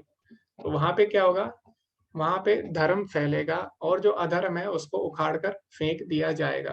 ठीक है, और इसीलिए धृतराष्ट्र के मन में चिंता जो है उसका ये भी कारण है कि जो कुरुक्षेत्र है वो तो धर्म क्षेत्र है, वहां पे धर्म फैलना चाहिए, लेकिन उसके पुत्र क्योंकि अधर्म की तरफ है, तो उसके मन में कहीं ना कहीं डर है कि इनको भी उखाड़ कर फेंक दिया जाएगा। तो अभी प्रश्न ये है कि श्रील प्रभुपाद ने दुर्योधन की तुलना अवांछित पौधे से क्यों की है? क्या कोई बता सकता है इसको? हरे कृष्ण। जी पुष्कर प्रभु जी, हरे कृष्णा। हरे कृष्णा प्रभु जी। मैंने हैंड रेज पहले ही कर दिया था। कुरुक्षेत्र से जब शब्द आया और आपने क्षेत्र खेत से भी बताया, जो कि गीता में आगे भी वर्णन है, से को भी कहा है और यहाँ क्षेत्र को भी, तो बट सामने जब कुरु देखा ना, तो कुरु वंश यही था। और कुरु वंश में भी जो अवांछित पौधे थे, कुरुवंश इटसेल्फ में, और कुरुवंश को जो सपोर्ट, मतलब अवांछित लोगों को जो सपोर्ट करते थे, उन सारे अवांछित लोगों को सफाया करना। तो यहाँ कुरुक्षेत्र वैसे तो जगह का नाम है, लेकिन ये कुरुवंश से भी हम रिलेट कर सकते हैं। ये मेरे दिमाग में इमीडिएटली आया कि ये कुरुक्षेत्र कुरुवंश के जो अवांछित तत्व थे उनको निकालने का काम भी यहाँ हुआ है। जी और जैसे नेक्स्ट ये जो दुर्योधन प्रश्न जो आया बाद में, अवांछित पौधे से क्यों की है, क्योंकि अवांछित इसलिए हुआ क्योंकि भगवान आए थे धर्म की स्थापना करने के लिए, और इन्होंने सारे ही धर्म के विरुद्ध जो काम होते हैं वो किए। जैसे द्रौपदी के साथ जो किया वो अवांछित है। सारी संपत्ति खुद लेना चाहिए, वो धर्म के विरुद्ध है। मतलब जितने भी कारण होते हैं धर्म के विरुद्ध, वो इन्होंने पांचों कारण इन्होंने किए। जी जी जी, धन्यवाद प्रभु जी। तो अवांछित इसीलिए बोला गया, प्रभु जी बोल रहे हैं, क्योंकि उन्होंने अधर्म का साथ दिया। ठीक है, तो बिल्कुल सही उत्तर है और इस पे हम और चर्चा नहीं कर सकते अभी, क्योंकि प्रभु जी ने बिल्कुल सही उत्तर दे दिया है। तो क्योंकि जो दुर्योधन है वो अधर्म के साथ है और कुरुक्षेत्र क्या है, धर्म भूमि है। तो धर्म भूमि में क्योंकि धर्म फैलेगा, इसीलिए दुर्योधन ने क्योंकि अधर्मी वाले कार्य किए, तो इसीलिए उसको अवांछित बोला गया है। अभी जो आगे के जो श्लोक हैं, तो आगे के श्लोकों में हम देखेंगे 11 तक जो श्लोक है उसमें दुर्योधन की कूटनीति क्या है। ठीक है, तो इन श्लोकों को हम ध्यान से सुनेंगे, उसके बाद हम इस पे भी चर्चा करते हैं। ठीक है, तो पहले हम 11 तक जो श्लोक है उनको ध्यान से एक बार पढ़ लेते हैं, उसके बाद उन पे चर्चा करते हैं। संजय उवाच दृष्टा तु पांडवानीकं व्यूढ़ं दुर्योधनस्तदा आचार्यम उपसंगम्य राजा वचनम अब्रवीत। संजय ने कहा, हे राजन, पांडु पुत्रों द्वारा सेना की व्यूह रचना देखकर राजा दुर्योधन अपने गुरु के पास गए और उसने ये शब्द कहे। तो अभी जो दुर्योधन है अपने सबसे पहले अपने गुरु द्रोणाचार्य के पास जाते हैं और फिर हम देखते हैं उन्होंने क्या कहा। पश्यतां पांडुपुत्राणाम आचार्य महतीं चमूं व्यूढ़ां द्रुपद पुत्रेण तव शिष्येण धीमता। हे आचार्य, पांडुपुत्रों की विशाल सेना को देखें जिसे आपके बुद्धिमान शिष्य द्रुपद के पुत्र ने इतने कौशल से व्यवस्थित किया है। तो अभी हम सभी कारणों पर चर्चा करेंगे क्यों दुर्योधन को प्रभुपाद जी ने एक कुशल कूटनीतिज्ञ बोला है। तो इसलिए आप सभी श्लोकों को ध्यान से पढ़िए। तो सबसे पहले अपने गुरु द्रोणाचार्य के पास जाते हैं और उनको बोलते हैं कि हे आचार्य, देखिए आपके जो शिष्य हैं यानी द्रुपद के पुत्र, ठीक है, धृष्टद्युम्न, जिनको कि आपने शिक्षा दी है, आज वो ही आपको मारने के लिए उन्होंने इतनी अच्छी सेना सजाई है। ठीक है, तो अब इसके पीछे एक छोटी सी कहानी है, उसकी भी हम चर्चा कर लेंगे। तो ऐसा क्यों बोल रहा है दुर्योधन? ठीक है, तो दुर्योधन क्योंकि एक कूटनीतिज्ञ है और कूटनीतिज्ञ जो व्यक्ति रहते हैं उनका वो क्या करते हैं, वो अपना कार्य सिद्ध करने के लिए सबके पास जाते हैं, सबको खुश रखते हैं और साम दान दंड भेद सारे तरीके से अपना कार्य करवाना चाहते हैं। तो यहाँ पे वो क्या कर रहे हैं, अपने जो गुरु हैं उनको भड़का रहे हैं युद्ध के लिए। ठीक है, युद्ध के लिए उनको उत्तेजित कर रहे हैं। तो क्योंकि दुर्योधन के अलावा कोई भी युद्ध नहीं करना चाहता, ठीक है, दुर्योधन के अलावा कोई भी नहीं चाहता कि युद्ध हो, तो इसीलिए दुर्योधन को क्या करना पड़ रहा है, सभी के पास जा जाके उनको भड़काना पड़ रहा है। तो इसीलिए सबसे पहले वो द्रोणाचार्य के पास जाता है और उनकी कमियां बताकर उनको उत्तेजित करता है, ठीक है, आवेशित करता है। तो अब ऐसा क्यों बोला उसने, तो इसके पीछे कहानी है, वो ये है कि जो द्रुपद थे और जो द्रोणाचार्य थे, वो दोनों क्या थे, मित्र थे, गुरुकुल में साथ साथ पढ़ते थे। तो जो द्रोणाचार्य थे वो बहुत ज्यादा सहायता करते थे अपना जो मित्र हैं, ठीक है, द्रुपद की। तो एक बार जो द्रुपद हैं बहुत ज्यादा प्रसन्न हो जाते हैं और बोलते हैं उनसे कि अगर मैं कभी वो राजकुल के थे, ठीक है, तो उन्होंने बोला अगर मैं आगे जाके राजा बनता हूँ तो मैं क्या करूंगा, अपना आधा राज्य तुमको दे दूंगा। इस तरह उन्होंने द्रोणाचार्य को वचन दिया। तो द्रोणाचार्य बोलते हैं कि ठीक है, आपको लेकिन ऐसे वचन नहीं देना चाहिए क्योंकि आगे जाके कुछ भी हो सकता है। और ऐसा बोला भी जाता है कि जब आप बहुत ज्यादा प्रसन्न होते हो, जब आप बहुत ज्यादा खुश होते हो, तो उस समय किसी किसी को वचन नहीं देना चाहिए, और जब आप बहुत ज्यादा क्रोधित होते हो उस समय कोई भी निर्णय नहीं लेना चाहिए, ठीक है। तो जैसे कि जो दशरथ महाराज थे, राजा दशरथ थे, उन्होंने क्या किया, जब कैकेयी ने उनकी जान बचाई, ठीक है, तो उन्होंने प्रसन्न होकर क्या किया, उनको वचन दे दिए थे। तो इस तरह हम देखते हैं हमें क्या करना चाहिए, हमें सीखना चाहिए कि जब भी बहुत ज्यादा हम प्रसन्न हो जाते हैं तो उसमें हमें वचन, उस समय वचन नहीं देना चाहिए, ठीक है, किसी को सोच समझ के। क्योंकि जब हम बहुत ज्यादा प्रसन्न होते हैं और बहुत ज्यादा क्रोधित होते हैं, दोनों ही समय क्या होता है, हमारी जो बुद्धि है वो सही निर्णय नहीं ले पाती। तो ये जो द्रुपद थे बहुत ज्यादा प्रसन्न हो गए थे द्रोणाचार्य से, तो इन्होंने वचन दे दिया, बहुत बड़ा वचन दे दिया, ठीक है। तो आगे जाके क्या होता है, द्रोणाचार्य अब आगे जाके राजा बन जाते हैं द्रुपद, और द्रोणाचार्य इनके पास जाते हैं और इनको याद दिलाते हैं कि आपने ऐसा ऐसा वचन दिया था और मैं आपका मित्र हूँ। तो जो उस समय द्रुपद थे अपने राज्यसभा में बैठे थे और उनकी राज्यसभा बहुत ही सुशोभित थी, ठीक है, सोने चांदी से सुशोभित थी, बहुत बड़ा उनका राज्य था। तो जब इन्होंने बोला द्रोणाचार्य ने कि मैं आपका मित्र हूँ और आप मुझे पहचानते हैं, तो इनको क्या हुआ, इनको लगा कि अभी जो इनके मंत्री हैं, ठीक है, वो क्या सोचेंगे कि इसका मित्र क्या है, एक गरीब ब्राह्मण है, ठीक है, एक गरीब ब्राह्मण इसका मित्र है। तो ऐसा उनके मन में हीन भावना आ जाती है, जिसके कारण उनको पहले तो पहचानने से ही मना कर देते हैं और बाद में उनको लज्जित करके अपनी सभा से निकाल देते हैं, ठीक है। इसीलिए अब क्या होता है, जो द्रोणाचार्य होते हैं वो बहुत ही ज्यादा क्रोधित हो जाते हैं और उनके मन में प्रतिशोध की भावना आएगी, ठीक है, आएगी। लेकिन अभी हम देखेंगे उनका जो चरित्र कितना उदार है। तो उनके मन में प्रतिशोध की भावना तो थी, लेकिन वो फिर भी कंट्रोल में थी, ठीक है, नियंत्रित थी। तो उन्होंने सोचा कि इनको सबक सिखाना चाहिए, ठीक है। तो उन्होंने क्या किया फिर, उन्होंने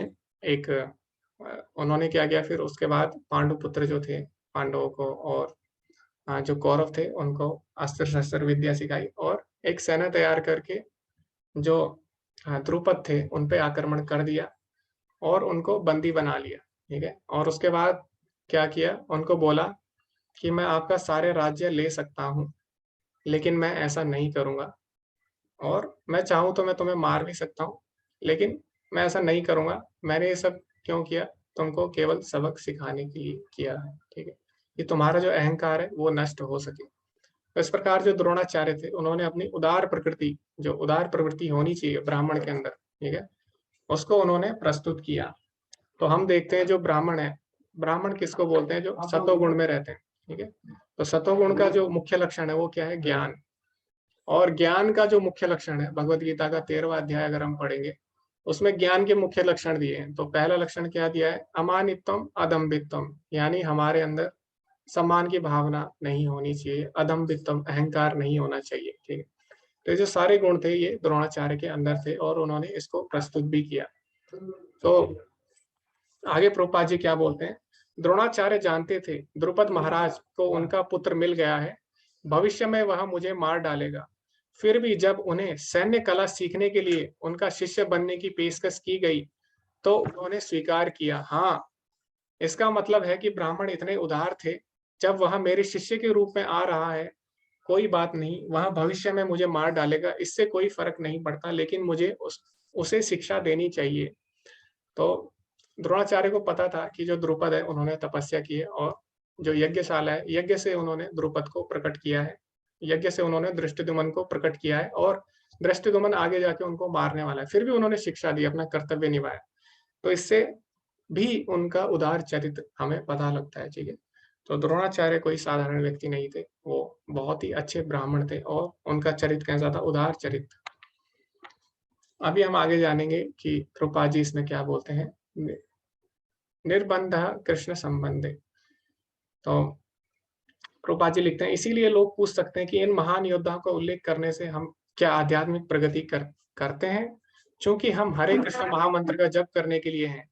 इसीलिए इन महान योद्धाओं के नाम जपने से हमें क्या लाभ होता है, वहां सवाल उठाया जा सकता है। तो कई लोग बोलते हैं कि हम लोग भगवत गीता पढ़ रहे हैं, तो पहला अध्याय हम क्यों पढ़े, क्योंकि उसमें तो योद्धाओं का वर्णन है, ठीक है, द्रुपद, दृष्टिद्युम्न, है ना, द्रोणाचार्य, तो हम इनके बारे में क्यों पढ़े, क्योंकि हमें तो हरे कृष्ण महामंत्र का जप करना चाहिए और हमें तो भक्ति के बारे में पढ़ना चाहिए, तो हम इतिहास के बारे में क्यों पढ़े, ठीक है।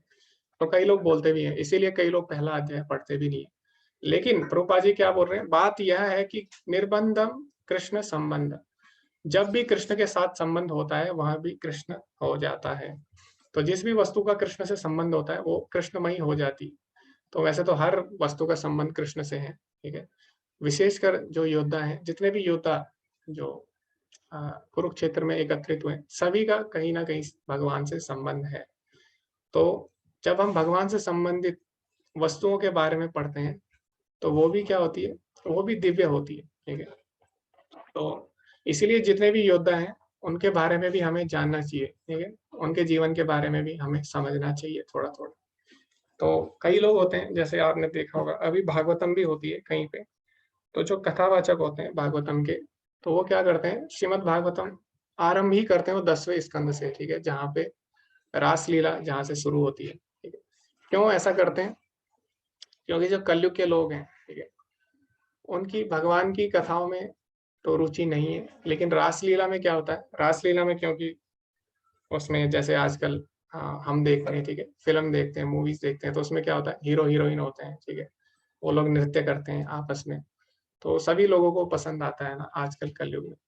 तो इसीलिए जो कथावाचक है उनको पता है कि लोगों की रुचि क्या है, ठीक है, कलयुग के, तो वो आरंभ कहाँ से करते हैं, डायरेक्ट वो आरंभ करते हैं 10वें स्कंद से, जहाँ पे भगवान की रासलीलाओं का वर्णन है, ठीक है। तो उसमें क्या होता है, लोगों को रुचि आती है, और जो इसीलिए, लेकिन ऐसा नहीं करना चाहिए, ठीक है, हमारे आचार्य बोलते हैं ऐसा नहीं करना चाहिए। और हमें जो भी चीजें हैं कृष्ण से संबंधित, जो भी चीजें हैं, सभी में समान रुचि होनी चाहिए। तो प्रभुपाद जी कहते हैं कि जितनी रुचि हमें रासलीला में, उतनी रुचि हमें कुरुक्षेत्र में भी होनी चाहिए, ठीक है। तो वही वास्तव में असली भक्त है, जो कुरुक्षेत्र में भी उतनी रुचि रखता है जितनी की रासलीला में, ठीक है। तो इसलिए हमें कुरुक्षेत्र में जितने भी योद्धा हैं उनके बारे में भी हमें ध्यान से पढ़ना होगा, क्योंकि जब तक हम तत्व नहीं समझते तब तक हम रस नहीं समझ सकते। अब अगर कोई भगवान का तत्व नहीं जानता, ठीक है, भगवत गीता नहीं पढ़ता और अगर रासलीला पढ़ता है, तो क्या होगा, वो जो भगवान की लीला है उनको भी साधारण मनुष्य की जो लीला है उनकी तरह मान लेगा, ठीक है। और हो सकता है कुछ समय उसे सही लगे, तो कई लोग होते हैं उनके आंसू भी आते हैं भगवान की लीलाएं पढ़ते हैं, क्यों, वही लोग जब मूवी देखने जाते हैं तब भी उनके आंसू आते हैं, ठीक है, तो वो तब भी इमोशनल होते हैं। लेकिन उसके बाद क्या होता है, कुछ समय बाद वो अपने दोबारा सांसारिक कार्यों में लग जाते हैं, क्यों, क्योंकि उन्होंने जो भगवान की लीलाएं समझी वो साधारण व्यक्तियों की तरह समझी, और साधारण व्यक्तियों की लीला में भी जो क्रिया होती है उनमें भी हम इमोशनल हो सकते हैं, ठीक है। तो जब तक हम तत्व नहीं समझेंगे तब तक हम भक्ति में प्रगति नहीं कर पाएंगे। और यही बात भगवान भगवत गीता में भी बोलते हैं, चौथे अध्याय का जो 9वां श्लोक है, जन्म कर्म च मे दिव्यम, कि भगवान की जो लीलाएं हैं जन्म और कर्म दोनों दिव्य हैं। एवं यो वेति तत्वता, लेकिन जो इसके तत्व को समझता है वही क्या करता है, पुनर्जन्म नेति मामेति, यानी उसका पुनर्जन्म नहीं होता और भगवान को प्राप्त करता है। तो इसीलिए हमें भगवान की लीलाओं को तत्वता यानी तत्व की दृष्टि से समझना होगा, उसके पीछे सिद्धांत क्या है, ठीक है। अगर हम खाली रस की दृष्टि से समझना चाहेंगे डायरेक्ट, तो उससे क्या होगा, कुछ समय हमें अच्छी लगेगी, लेकिन बाद में हम हमारे जीवन में उसका क्या उपयोग है वो भी हम नहीं समझ पाएंगे और आगे नहीं बढ़ पाएंगे, ठीक है। तो इसीलिए तत्व हमें कैसे पता लगेगा, जब हम भगवत गीता को ध्यान से पढ़ेंगे। ओके, तो अभी यहाँ पे हम दुर्योधन की जो कूटनीति है उसके बारे में हम चर्चा करेंगे। तो दुर्योधन पहले जाता है, अपने गुरु द्रोणाचार्य के पास जाता है, उनको आवेशित करता है युद्ध के लिए। और अभी क्या करता है वो, अभी क्या बोलता है, अत्र शूरा महेश्वासा भीमार्जुन समायुधि युयुधानो विराटश्च द्रुपदश्च महारथा। अभी वो सामने वाली सेना के बारे में बताता है कि उनके पास कितने महान महान सैनिक हैं। तो क्या कर रहा है कि एक तरह से अपने जो सैनिक हैं या जो सेनापति हैं या जो उसके साथ हैं, उसके मित्र हैं, उनकी वो सिंपैथी लेना चाह रहा है कि सामने वाली सेना देखो कितनी महान है, तो आपको क्या करना चाहिए, आपको मेरी रक्षा करनी चाहिए, यानी मेरे लिए लड़ना चाहिए। तो जैसे हम कभी कभी बोलते हैं ना कि सामने वाला इतना ताकतवर है तो आप सभी को मेरा साथ देना चाहिए। तो बाकी लोग क्या करते हैं, जब देखते कि हाँ सामने वाला ताकतवर है तो लोग फिर दूसरी तरफ जो कमजोर पक्ष है उसका साथ देते हैं। तो यही वो क्या कर रहा है, यही कूटनीति अपना रहा है, सामने वाली सेना की चर्चा करके, ठीक है, उसकी महानता बता रहा है ताकि जो सारे लोग हैं उसका साथ दे सके, ठीक है। तो इस तरह बोलते हैं इस सेना में भीम तथा अर्जुन के समान युद्ध करने वाले अनेक वीर धनुर्धर हैं तथा महारथी युयुधान, विराट तथा द्रुपद हैं। उसके बाद आगे बोलता है इसके साथ ही दृष्टकेतु, चेकितान, काशीराज, पुरुजित, कुंती बोस तथा सब सैव्य जैसे महान शक्तिशाली योद्धा भी हैं। पराक्रमी युधामन्यु, अत्यंत शक्तिशाली उत्तमौजा, सुभद्रा का पुत्र तथा द्रौपदी के पुत्र, ये सभी महारथी हैं। तो इस तरह सामने वाली सेना का वर्णन करता है। और अभी हम लोग देख सकते हैं कि अभी जो भगवद गीता का पहला अध्याय है उसमें बहुत सारे योद्धाओं की चर्चा हुई। तो आप सभी लोग क्या कर सकते हैं, आप घर पे आप समय निकालिए और आप एक लिस्ट बनाइए, सारणी, उसमें आप लिखिए कि कितने कौन कौन से योद्धाओं का वर्णन हुआ है, ठीक है। आप लिस्ट बना सकते हैं और आप उनके बारे में थोड़ी सी जानकारी भी लिख सकते हैं, ठीक है। तो ये काम आप कर सकते हैं कि कौन कौन से योद्धाओं का वर्णन हुआ है, कितने योद्धा हैं और उनके बारे में थोड़ी सी जानकारी, किस तरह वो आपस में संबंधित है। अभी तो वो सामने वाली जो सेना है उसकी महानता का वर्णन करता है। उसके बाद आगे अब उसे लगता है कि कहीं क्या हो, कहीं मैंने अगर इनकी ज्यादा चर्चा कर दी, अगर मैंने इनकी ज्यादा महानता बता दी तो ऐसा ना हो कि जो मेरी सेना है वो लोग डर जाएं। तो कभी कभी क्या होता है, अभी इसने क्यों बोला ऐसा कि उसे उनकी दया मिल सके, ठीक है, उनकी करुणा मिल सके, इसीलिए उसने सामने वाली सेना को महान बताया, ताकतवर बताया। लेकिन अभी दुर्योधन को लगा कि कहीं मैं अगर ज्यादा तारीफ कर दूं इनकी, ठीक है, तो हो सकता है ये लोग डर जाए, अगर मैं ज्यादा इनकी चर्चा करूं तो इनके मन में डर बैठ जाए। इसीलिए अब क्या करता है, उनकी तारीफ करने लग जाता है, ठीक है, अपनी सेना की। तो अब क्या बोलता है, अस्माकं तो विशिष्टाये तानि बोधा द्विजोत्तमा नायका मम सैन्यस्य संज्ञार्था तान ब्रवीमीते। किंतु हे ब्राह्मण श्रेष्ठ, यानी किसको बोल रहा है, अभी ये बोला है द्रोणाचार्य को, हे ब्राह्मण श्रेष्ठ, आपकी सूचना के लिए मैं अपनी सेना के उन नायकों के विषय में बताना चाहूंगा जो मेरी सेना को संचालित करने में विशेष रूप से निपुण हैं। अभी अपनी सेना की तारीफ करेगा, ठीक है। मेरी सेना में स्वयं आप, भीष्म, कर्ण, कृपाचार्य, अश्वत्थामा, विकर्ण तथा सोमदत्त का पुत्र भूरिश्रवा आदि हैं जो युद्ध में सदैव विजयी रहे हैं। तो बोले कि आप जितने भी लोग हैं आज तक कभी युद्ध में हारे नहीं है, ठीक है, और आपका अनुभव बहुत ज्यादा है, ठीक है। तो इस प्रकार उनका भी हौसला बांध रहा है ताकि वो लोग ज्यादा घबराए ना। और आगे अब इसको लगता है कि मैंने द्रोणाचार्य की तारीफ कर दी, ठीक है, और मैंने द्रोणाचार्य की तारीफ कर दी और भीष्म पितामह की भी मैंने तारीफ की। तो इसका लगता है कि जो बाकी जो सैनिक है, छोटे सैनिक है, कहीं ये लोग बुरा ना मान जाए, ठीक है। तो वो क्या करता है, वो उनकी भी तारीफ करता है। वो बोलता है कि ऐसे अन्य वीर भी हैं जो मेरे लिए अपना जीवन त्याग करने के लिए उद्यत हैं, वे विविध प्रकार के हथियारों से सुसज्जित हैं और युद्ध विद्या में निपुण हैं। तो अब उनकी भी प्रशंसा करता है, ठीक है। तो यहाँ पे प्रभुपाद जी लिखते हैं तात्पर्य में कि दुर्योधन ने क्या बोला, यहाँ पे एक शब्द प्रयोग किया है, क्या, त्यक्त जीविता, यानी अपना जीवन देने वाले। तो दुर्योधन ने बोला कि ये सभी लोग मेरे लिए अपना जीवन देने वाले हैं, यानी दुर्योधन को कहीं ना कहीं पता है युद्ध का परिणाम, ठीक है, कि युद्ध का जो परिणाम है बहुत ही उसके लिए बुरा होने वाला है। इसीलिए उसने पहले ही बोल दिया कि ये सभी लोग मेरे लिए अपना जीवन देने वाले हैं, ठीक है। तो कहीं ना कहीं उसके मन में डर है और उसको भी पता है कि परिणाम सही नहीं होने वाला। फिर आगे बोलता है हमारी शक्ति अपरिमेय है और हम सब पितामह द्वारा भली भांति संरक्षित है। जबकि पांडवों की शक्ति भीम द्वारा भली भांति संरक्षित होकर भी सीमित है। तो अभी क्या कर रहा है,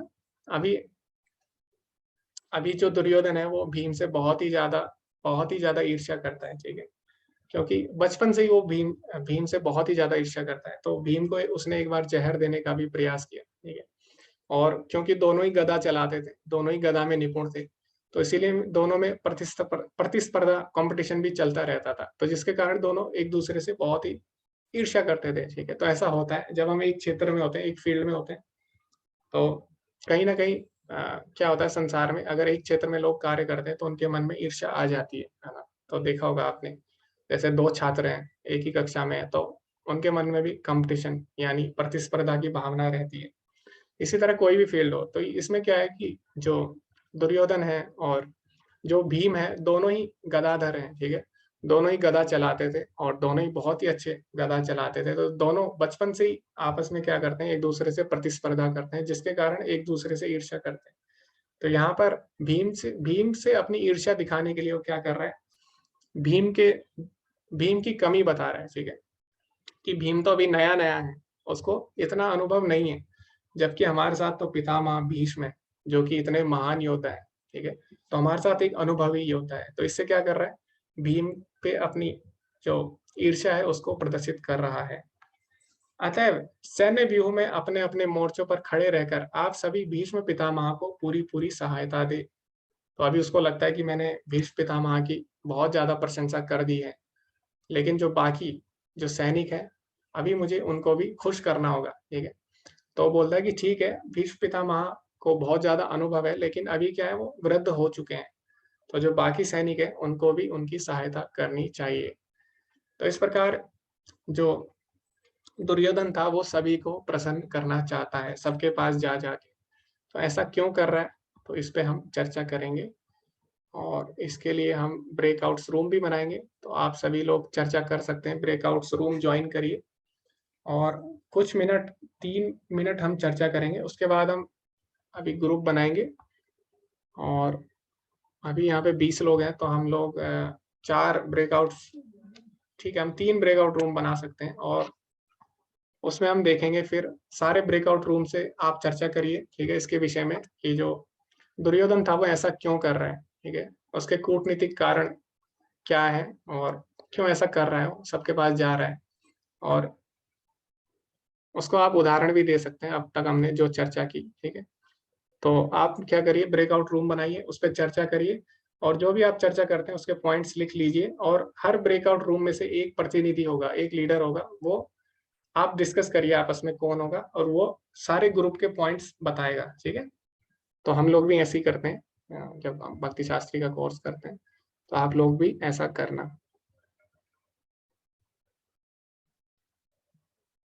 ओके, तो आप सभी के पास रूम आ जाएंगे। तो 3 मैंने ब्रेकआउट रूम बना दिए।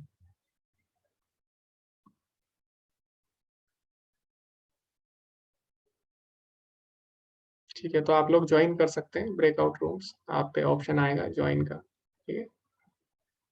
और 3-4 मिनट हम चर्चा करेंगे उसके बाद।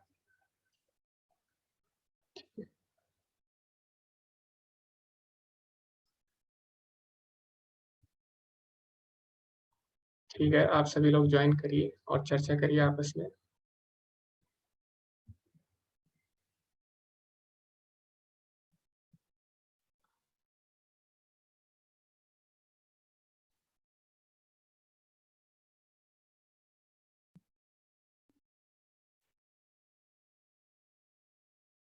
जी, हरे कृष्णा नीलम माता जी, आप भी ज्वाइन करिए।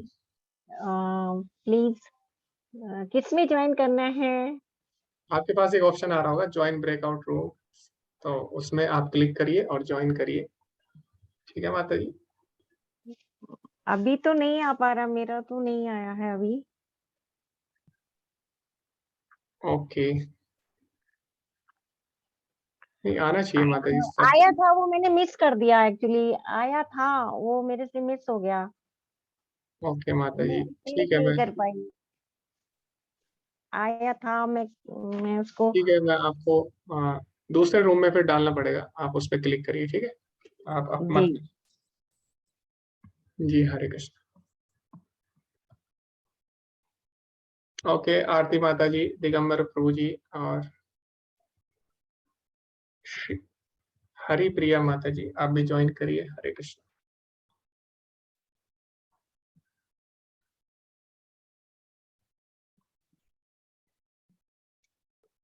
ठीक है, आप चर्चा पहले तो हमें इस कोर्स को गंभीरता से लेना होगा। ठीक है, इस कोर्स को जब हम करते हैं तो हम अपना कैमरा ऑन रखते हैं, और अगर आप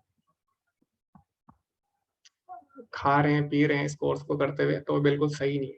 ठीक है, तो इस कोर्स पे हमें हमें गंभीरता से लेना होगा। ठीक है, जैसे कि हमने पहले भी चर्चा की थी, क्योंकि ये भक्ति शास्त्री का कोर्स है।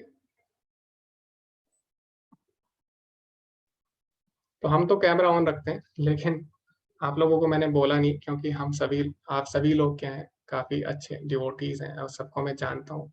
तो इसीलिए आप खुद ही अगर करेंगे तो मैं ना बोलूं, मेरा यही प्रयास रहेगा कि मुझे बोलना ना पड़े किसी को, क्योंकि सभी अच्छे भक्त हैं। आप लोग खुद से कर लीजिए। दिगंबर प्रभु जी, हरे कृष्णा, आप भी कर सकते हैं ज्वाइन ब्रेकआउट रूम।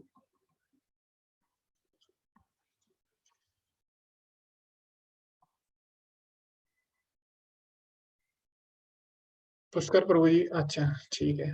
पुष्कर प्रभु जी शायद 2 आईडी से जुड़े हैं। हरे कृष्णा दिगंबर प्रभु जी, आपने क्यों नहीं ज्वाइन किया? आप चर्चा नहीं करना चाहेंगे?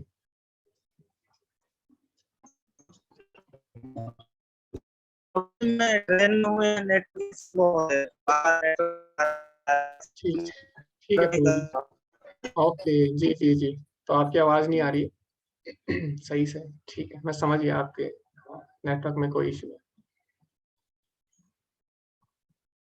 ओके, तो शायद काफी समय हो चुका है, तो अभी हम एंड कर देते हैं ब्रेकआउट रूम्स।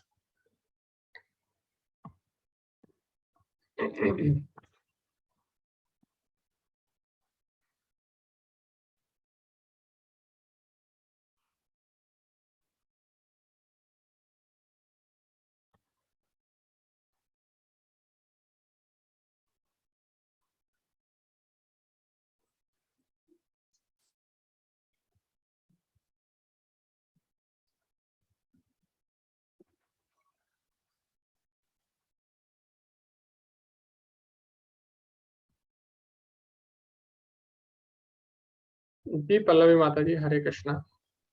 जी हरे कृष्णा। मैं रूम 3 से हूँ। जी तो माता जी, इसमें अभी जो हम हमने चर्चा की, जी अभी एक बार हम सबको आने देते हैं माता जी, क्योंकि अभी बहुत हाँ सारे लेफ्ट कैसे हो गए सब? हाँ हाँ, वो रूम हो से जाएंगे नहीं अपने आए। आप। 1 मिनट आप वेट करिए थोड़ा, 1 मिनट बाद अपने आप हो जाएंगे। ओके, तो अभी अब सब लोग आ जाएंगे, फिर हम जो भी बिंदु है सारे उनको रखेंगे सबके सामने। ठीक है, तो अभी हम स्टार्ट करते हैं। हर ग्रुप से एक एक प्रतिनिधि यानी एक एक लीडर पॉइंट्स बता सकते हैं जो भी उन्होंने चर्चा की, जो दुर्योधन का व्यवहार है कूटनीतिक, उसके बारे में। ठीक है, तो जी हरे कृष्णा पल्लवी माता जी G3 से हैं, जो तीसरा ब्रेकआउट रूम था उससे हैं, तो वो अपने पॉइंट रख सकते हैं। जी पल्लवी माता जी, हरे कृष्णा, आप अनम्यूट करिए। जी जी हरे कृष्णा प्रभु जी। जो जी हमने रूम में डिस्कस किया उससे यही निकला कि सबसे पहले तो जब दुर्योधन ने जब सेना निरीक्षण किया तो सबसे पहले वो द्रोणाचार्य के पास गए, क्योंकि द्रोणाचार्य, बाकी लोग भी थे लेकिन सबसे पहले द्रोणाचार्य के पास गए, क्योंकि सामने वाली सेना में जो सिखाया, शिष्य बनाया था द्रोणाचार्य ने, जो धृष्टद्युम्न था, जो द्रुपद के पुत्र थे, तो वही सामने खड़ा था। तो इसीलिए द्रोणाचार्य के पास जाकर उसने द्रोणाचार्य को ये बताया कि आपने जिसको शिक्षा दी वही अभी सामने आपको मारने के लिए तैयार हुआ है। और फिर आगे सभी को उनकी कमियां बताकर युद्ध के लिए दुर्योधन उत्तेजित भी कर रहा है, ताना भी मार रहा है। फिर आगे जाकर फिर सामने वाले जो भीम तथा अर्जुन के समान युद्ध करने वाले अनेक धनुर्धर है, तो उनकी भी वो तारीफ कर रहा है। और तारीफ करके उसको ये भी लगा कि कहीं अपनी सेना कहीं डर ना जाए, ये ज्यादा तारीफ कर दी, तो इसलिए उसने अपनी सेना की भी तारीफ कर ली। और फिर तारीफ कर ली, और फिर बाकी जो सैनिक है जो सहायता करने के लिए आए हैं, तो उनको बुरा न लगे कि जो सीनियर थे उनकी तो तारीफ कर ली, फिर बाकी सैनिक जो सहायता करने वाले कोई उनको न बुरा लगे तो उनकी भी उसने तारीफ कर ली। और फिर बाद में उसने भीष्म पितामह की तारीफ की कि भीष्म पितामह है हमारे सेना में तो हमारे संरक्षण निश्चित है। और फिर आगे जाकर फिर उसने भीष्म पितामह को वृद्ध भी कहा कि भीष्म पितामह वृद्ध है तो आप सभी लोग मोर्चे पर खड़े रहकर पितामह की सहायता करें। तो इसके उसका उद्देश्य यही था कि कैसे वो सेना को ये दिखाए कि दया उसके ऊपर सेना नायक दिखाए और सभी लोग ये सोचे कि ये दुर्योधन की हमें सहायता करनी होगी। और एक तरफ से तारीफ भी कर रहा था और एक तरफ से दया के लिए पात्र है ये भी दिखा रहा था। जी हरे कृष्ण प्रभु जी। ओके, धन्यवाद माता जी। ओके, इसके अलावा अगर किसी के कोई और बिंदु है तो उस पर भी हम चर्चा करेंगे। जी सुधाकर प्रभु जी, हरे कृष्णा। आप कौन से ग्रुप में थे, कौन से रूम में थे? Breakout room. ठीक है प्रभु जी, आप अपने पॉइंट रख सकते हैं। जो हमारा डिस्कस हुआ डिवोटीज के साथ, जो हमारे ब्रेकआउट रूम पे, पहला था उदारता। उसने सोचा कि अगर इनको उदारता आ गई, क्योंकि कृपाचार्य, द्रोणाचार्य, भीष्म पितामह सभी के लिए सेम रिलेशन था पांडवों के लिए, तो जैसे ही उदारता उन्होंने इनकी तरफ पहले दिखाई हुई थी, जब उनको बर्थ से लेके अभी तक, जैसे विदुर के संरक्षण रहे तो भगवान के पार्षद थे कहीं कहीं जो पांडव की रक्षा कर रहे थे हर पल पे, तो उनको ये लग रहा था कि फिर वैसी उदारता न दिखाते हैं, क्योंकि जो रिलेशन धृतराष्ट्र के साथ था वैसे ही पांडव के साथ, उनके पुत्र थे तो दोनों बराबर हुए उनके लिए। तो ऐसा बोला अगर उदारता दिखाएंगे तो ये युद्ध तो लड़ेंगे, लेकिन युद्ध ऐसा लड़ेंगे कि युद्ध भी होता रहेगा और इनका कुछ भी हानि भी नहीं होगी, तो इसलिए उसने किया। दूसरा था कि जो सैन्य रचना की थी उसको लग रहा था कि हम जीतेंगे, लेकिन कहीं कहीं ये लग रहा था वो डर को छुपाना चाह रहा है, इसलिए वो इनको उकसा रहा था, जिससे कि ये जो उदारता है वो उदारता माइनस हो जाए और उकसाने की वजह से में जो इनका जो पूरा जो क्वालिटीज होती है लड़ने की वो निकल गए, जिससे कि पांडवों को हरा सकें। और उत्तेजित भी इसीलिए कर रहा था क्योंकि इसका मकसद एक था कि कैसे भी बाई हुक बाई क्रूक हमें जीतना ही है। और चौथा पॉइंट था कि इन्होंने जो मोरल बूस्टअप किया है कि जैसे एक तरफ ये भी बोल रहा है कि भीष्म पितामह हैं जो कभी विजय, हमेशा विजयी रहे, कभी हारे नहीं, दूसरा उनको व्रत भी बोल रहा है, जिससे कि ऐसा बोल के एक तरफ वो मोरल बूस्टअप कर रहा है अपनी सेना का कि एक ऐसे लीडर को बोलता है कि जीतना है, तो मोरल बूस्टअप कर रहा है कि भीष्म पितामह है, कृपाचार्य हैं, द्रोणाचार्य। दूसरी तरफ भीष्म पितामह को व्रत बोल रहा है कि उनकी रक्षा भी करनी है उसमें। तो ये शौर्य की प्रशंसा जो की है उसने भीष्म पितामह की, वो इसीलिए की है कि उनको कभी ये ना लगे कि ये महत्व हम कम दे रहे हैं, महत्व कम देने से वो पीछे ना हट जाएं और युद्ध उसी हिसाब से करें जिस हिसाब से मैं चाह रहा हूँ। तो उसका ये मैं वाला है कि वो चाह रहा है कि हम जो मैं चाह रहा हूँ, मतलब कि उसका यह है कि मेरा मकसद ये है कि युद्ध हमें जीतना ही जीतना, उसके लिए जो उसको बोला कूटनीतिज्ञ, तो कूटनीतिज्ञ में जितना भी उसको इम्पोर्टेंस देनी है पॉइंटों की वो इम्पोर्टेंस दे रहा है, तो इसीलिए वो ये शक, सैन्य रचना, उदारता, उत्तेजित और शौर्य की प्रशंसा। और एक मेन मकसद इसका इसलिए वो और बोल रहा है कि उसे ये पूरी आशा है कि ये ऐसा करेंगे क्योंकि जब द्रौपदी का द्रुत क्रीड़ा में किया गया तब किसी ने भी उसको नहीं बचाया था, तो उसके मन में ये भी था कि इनको और उकसाएंगे तो जरूर करेंगे कि जैसे इन्होंने द्रौपदी के टाइम पे किया था, किसी ने भी उसकी रक्षा नहीं की थी। तो ये 4, 5, 6 प्रभु जी पॉइंट थे।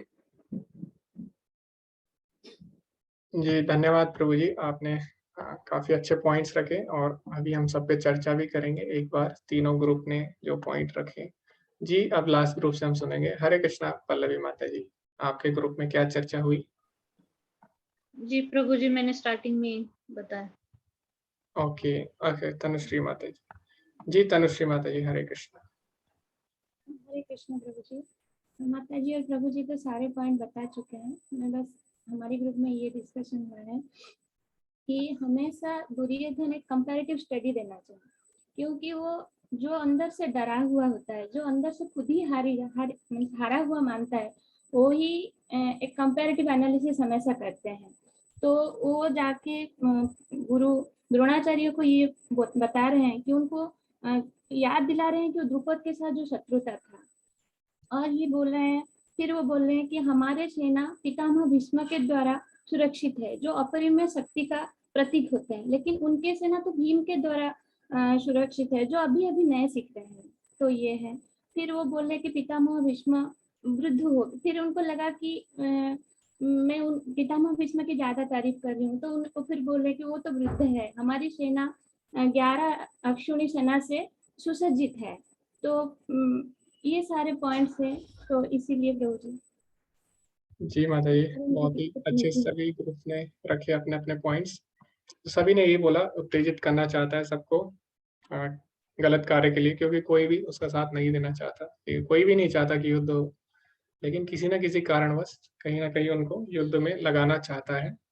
उसके बाद सभी से दया पाना चाहता है, ठीक है, और उसके बाद अपना डर भी छुपाना चाहता है, इसीलिए भी वो प्रशंसा कर रहा है सबकी, ठीक है, तो ताकि किसी को लगे ना कि वो डरा हुआ है। तो सभी ने यही पॉइंट्स बोले और बहुत ही अच्छे अच्छे पॉइंट्स सबने रखे। तो क्या होता है, जो असुर लोग होते हैं और जो भक्त लोग होते हैं, ठीक है, उनमें यही अंतर होता है कि जो असुर लोग हैं उनको अपनी बुद्धि पे बहुत ज्यादा घमंड होता है। उनको लगता है कि जो कार्य हम कर रहे हैं वही सही है, ठीक है, वो किसी की नहीं सुनते।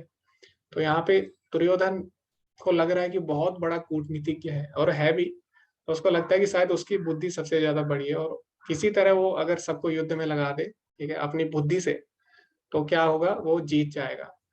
तो ये हमेशा से रहा है। जैसे कि हम देखते हैं, जो हिरण्यकश्यपु था उसने भी अपना दिमाग लगाया, ठीक है।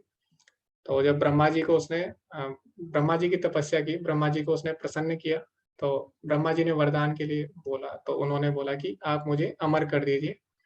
तो ब्रह्मा जी बोलते हैं, मैं स्वयं अमर नहीं हूँ, तो मैं तुम्हें अमर कैसे कर सकता हूँ, ठीक है। तो जो स्वयं अमर नहीं है, वो किसी को कैसे अमर कर सकते हैं। तो ब्रह्मा जी ने बोला, आप कोई और वरदान मांगिए, तो मैं आपको अवश्य दूंगा। तो अभी क्या होता है, हिरण्यकश्यपु अपना दिमाग लगाता है, वो अपनी बुद्धि पे, जो असुर लोग होते हैं उनको अपनी बुद्धि पे बहुत ज्यादा भरोसा होता है, ठीक है, वो किसी की बात नहीं मानते। तो इसी तरह हिरण्यकश्यपु ने भी क्या किया, दिमाग लगाया अपना, और उसने ऐसा वरदान मांग लिया कि उसको लगा कि वो शायद अमर हो गया है, ठीक है। तो उसने बोला कि ना मैं दिन में मरूं, ना रात में मरूं, ना अंदर मरूं, ना बाहर मरूं, ना अस्त्र से मरूं, ना शस्त्र से मरूं, ना ऊपर मरूं, ना नीचे मरूं, ना देवता से मरूं, ना दानव से मरूं, ना मानव से मरूं, ना पशु से मरूं। इस तरह उसको लगा कि शायद वो अमर हो गया है, ठीक है। तो बाद में उसने बोला भी, बाद में हंसता है वो, उसको लगा कि ब्रह्मा जी भी मूर्ख है, ठीक है। उन्होंने बोला मैं अमरता का वरदान नहीं दूंगा, लेकिन इनडायरेक्टली उन्होंने मुझे अमर कर ही दिया है। तो इस तरह बहुत ही खुश होता है। लेकिन भगवान को एक सेकंड नहीं लगता उसको मारने में, ठीक है, शिला टंका नकाल है। तो जैसे कि जो शिला होती है उसको क्या करते हैं, हथौड़ा से हम चीर देते हैं ना, वैसे ही भगवान ने किया कि आपने नाखूनों से उसको चीर दिया, ठीक है, एक सेकंड नहीं लगा भगवान को। तो इसी तरह हमें यही सीखना चाहिए कि हमने अपनी बुद्धि पे घमंड नहीं होना चाहिए, जो कि असुरी प्रवृत्ति है, ठीक है। असुर लोगों को अपनी योजनाओं पे भरोसा होता है। तो अर्जुन ने क्या किया, अर्जुन की जब बुद्धि भ्रमित हुई, तो उसने भगवान की शरण ली, ठीक है, उसने अपनी योजना नहीं बनाई, है ना, उसने भगवान की शरण ली। तो हमें यही सीखना चाहिए अर्जुन से कि हमें गुरु साधु और शास्त्र की शरण में जाना चाहिए और उसके अनुसार कार्य करना चाहिए, ना कि दुर्योधन की तरह सबके पास जा जाके उनको अपनी योजना के अनुसार युद्ध में लगाना चाहिए। तो और भी इसके उदाहरण है, लेकिन क्योंकि समय, ठीक है, अभी हमारे पास है समय, 8 बजे तक हम करेंगे। तो जैसे कि जब दुर्योधन और अर्जुन जब भगवान के पास जाते हैं, श्री कृष्ण के पास, युद्ध शुरू होने से पहले, तो अब दुर्योधन भगवान के पास जाता है और अर्जुन भी जाते हैं, लेकिन अर्जुन को भगवान बोलते हैं कि तुम पहले मांगो, ठीक है। तो दुर्योधन को लगता है कि उसे पहले अवसर मिलना चाहिए था, लेकिन फिर वो देखता है कि अर्जुन ने तो भगवान को मांग लिया और भगवान बोले कि मैं तो युद्ध नहीं करूंगा, ठीक है।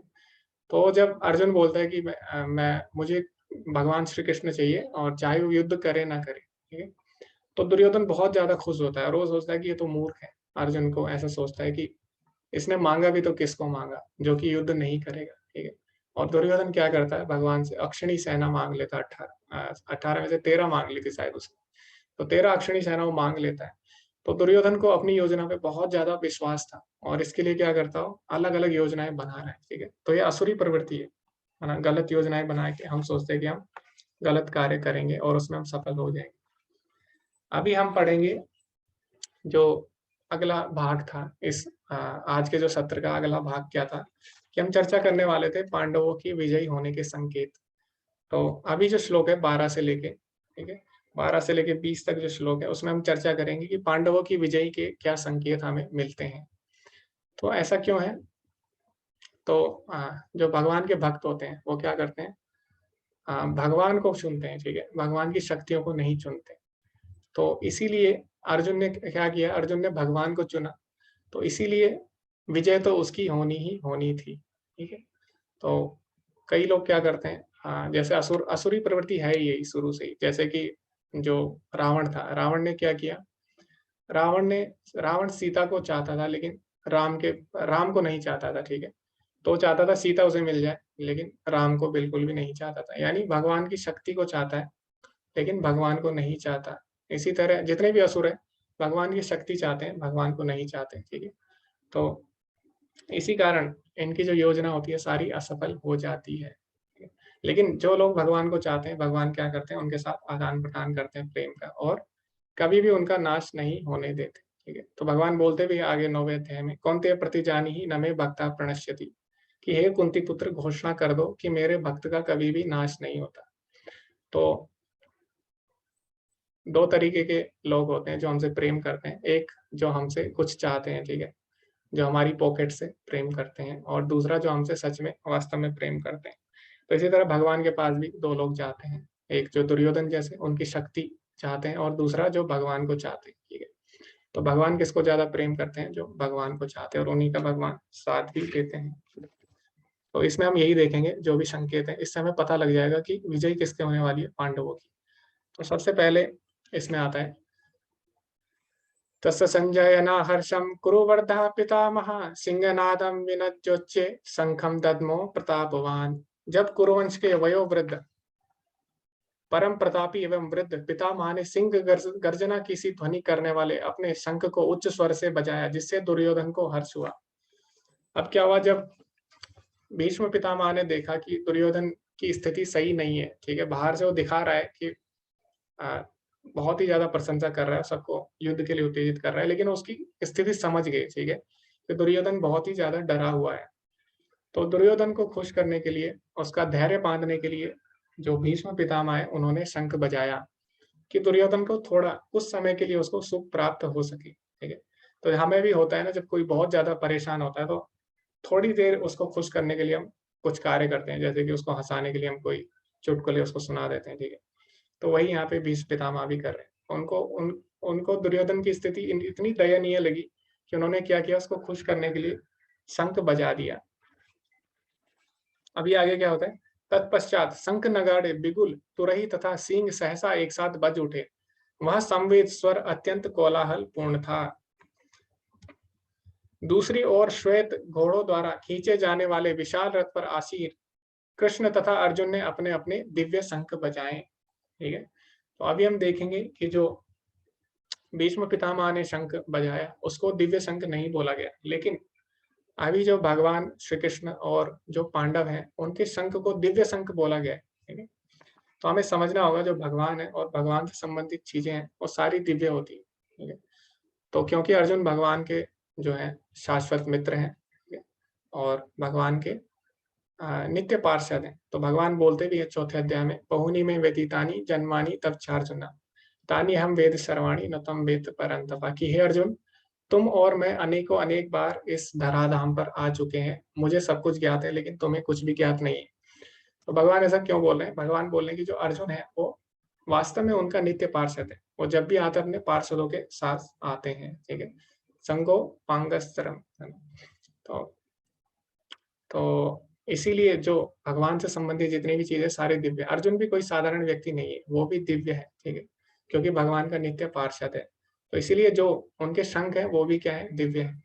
तो आध्यात्मिक जो जगत है उसमें सारी चीजें दिव्य हैं और उसमें कोई भी जड़ वस्तु नहीं है, कोई भी द्वंद्व नहीं है जो आध्यात्मिक जगत है। जैसे यहाँ पे है, यहाँ पे क्या है, कोई जड़ वस्तु है, कोई चेतन वस्तु है, और यहाँ पे क्या है, सुख है, दुख है, और सर्दी है, गर्मी है, दिन है, रात है। लेकिन जो भगवान का धाम है वहां पे द्वंद्व नहीं है, ठीक है।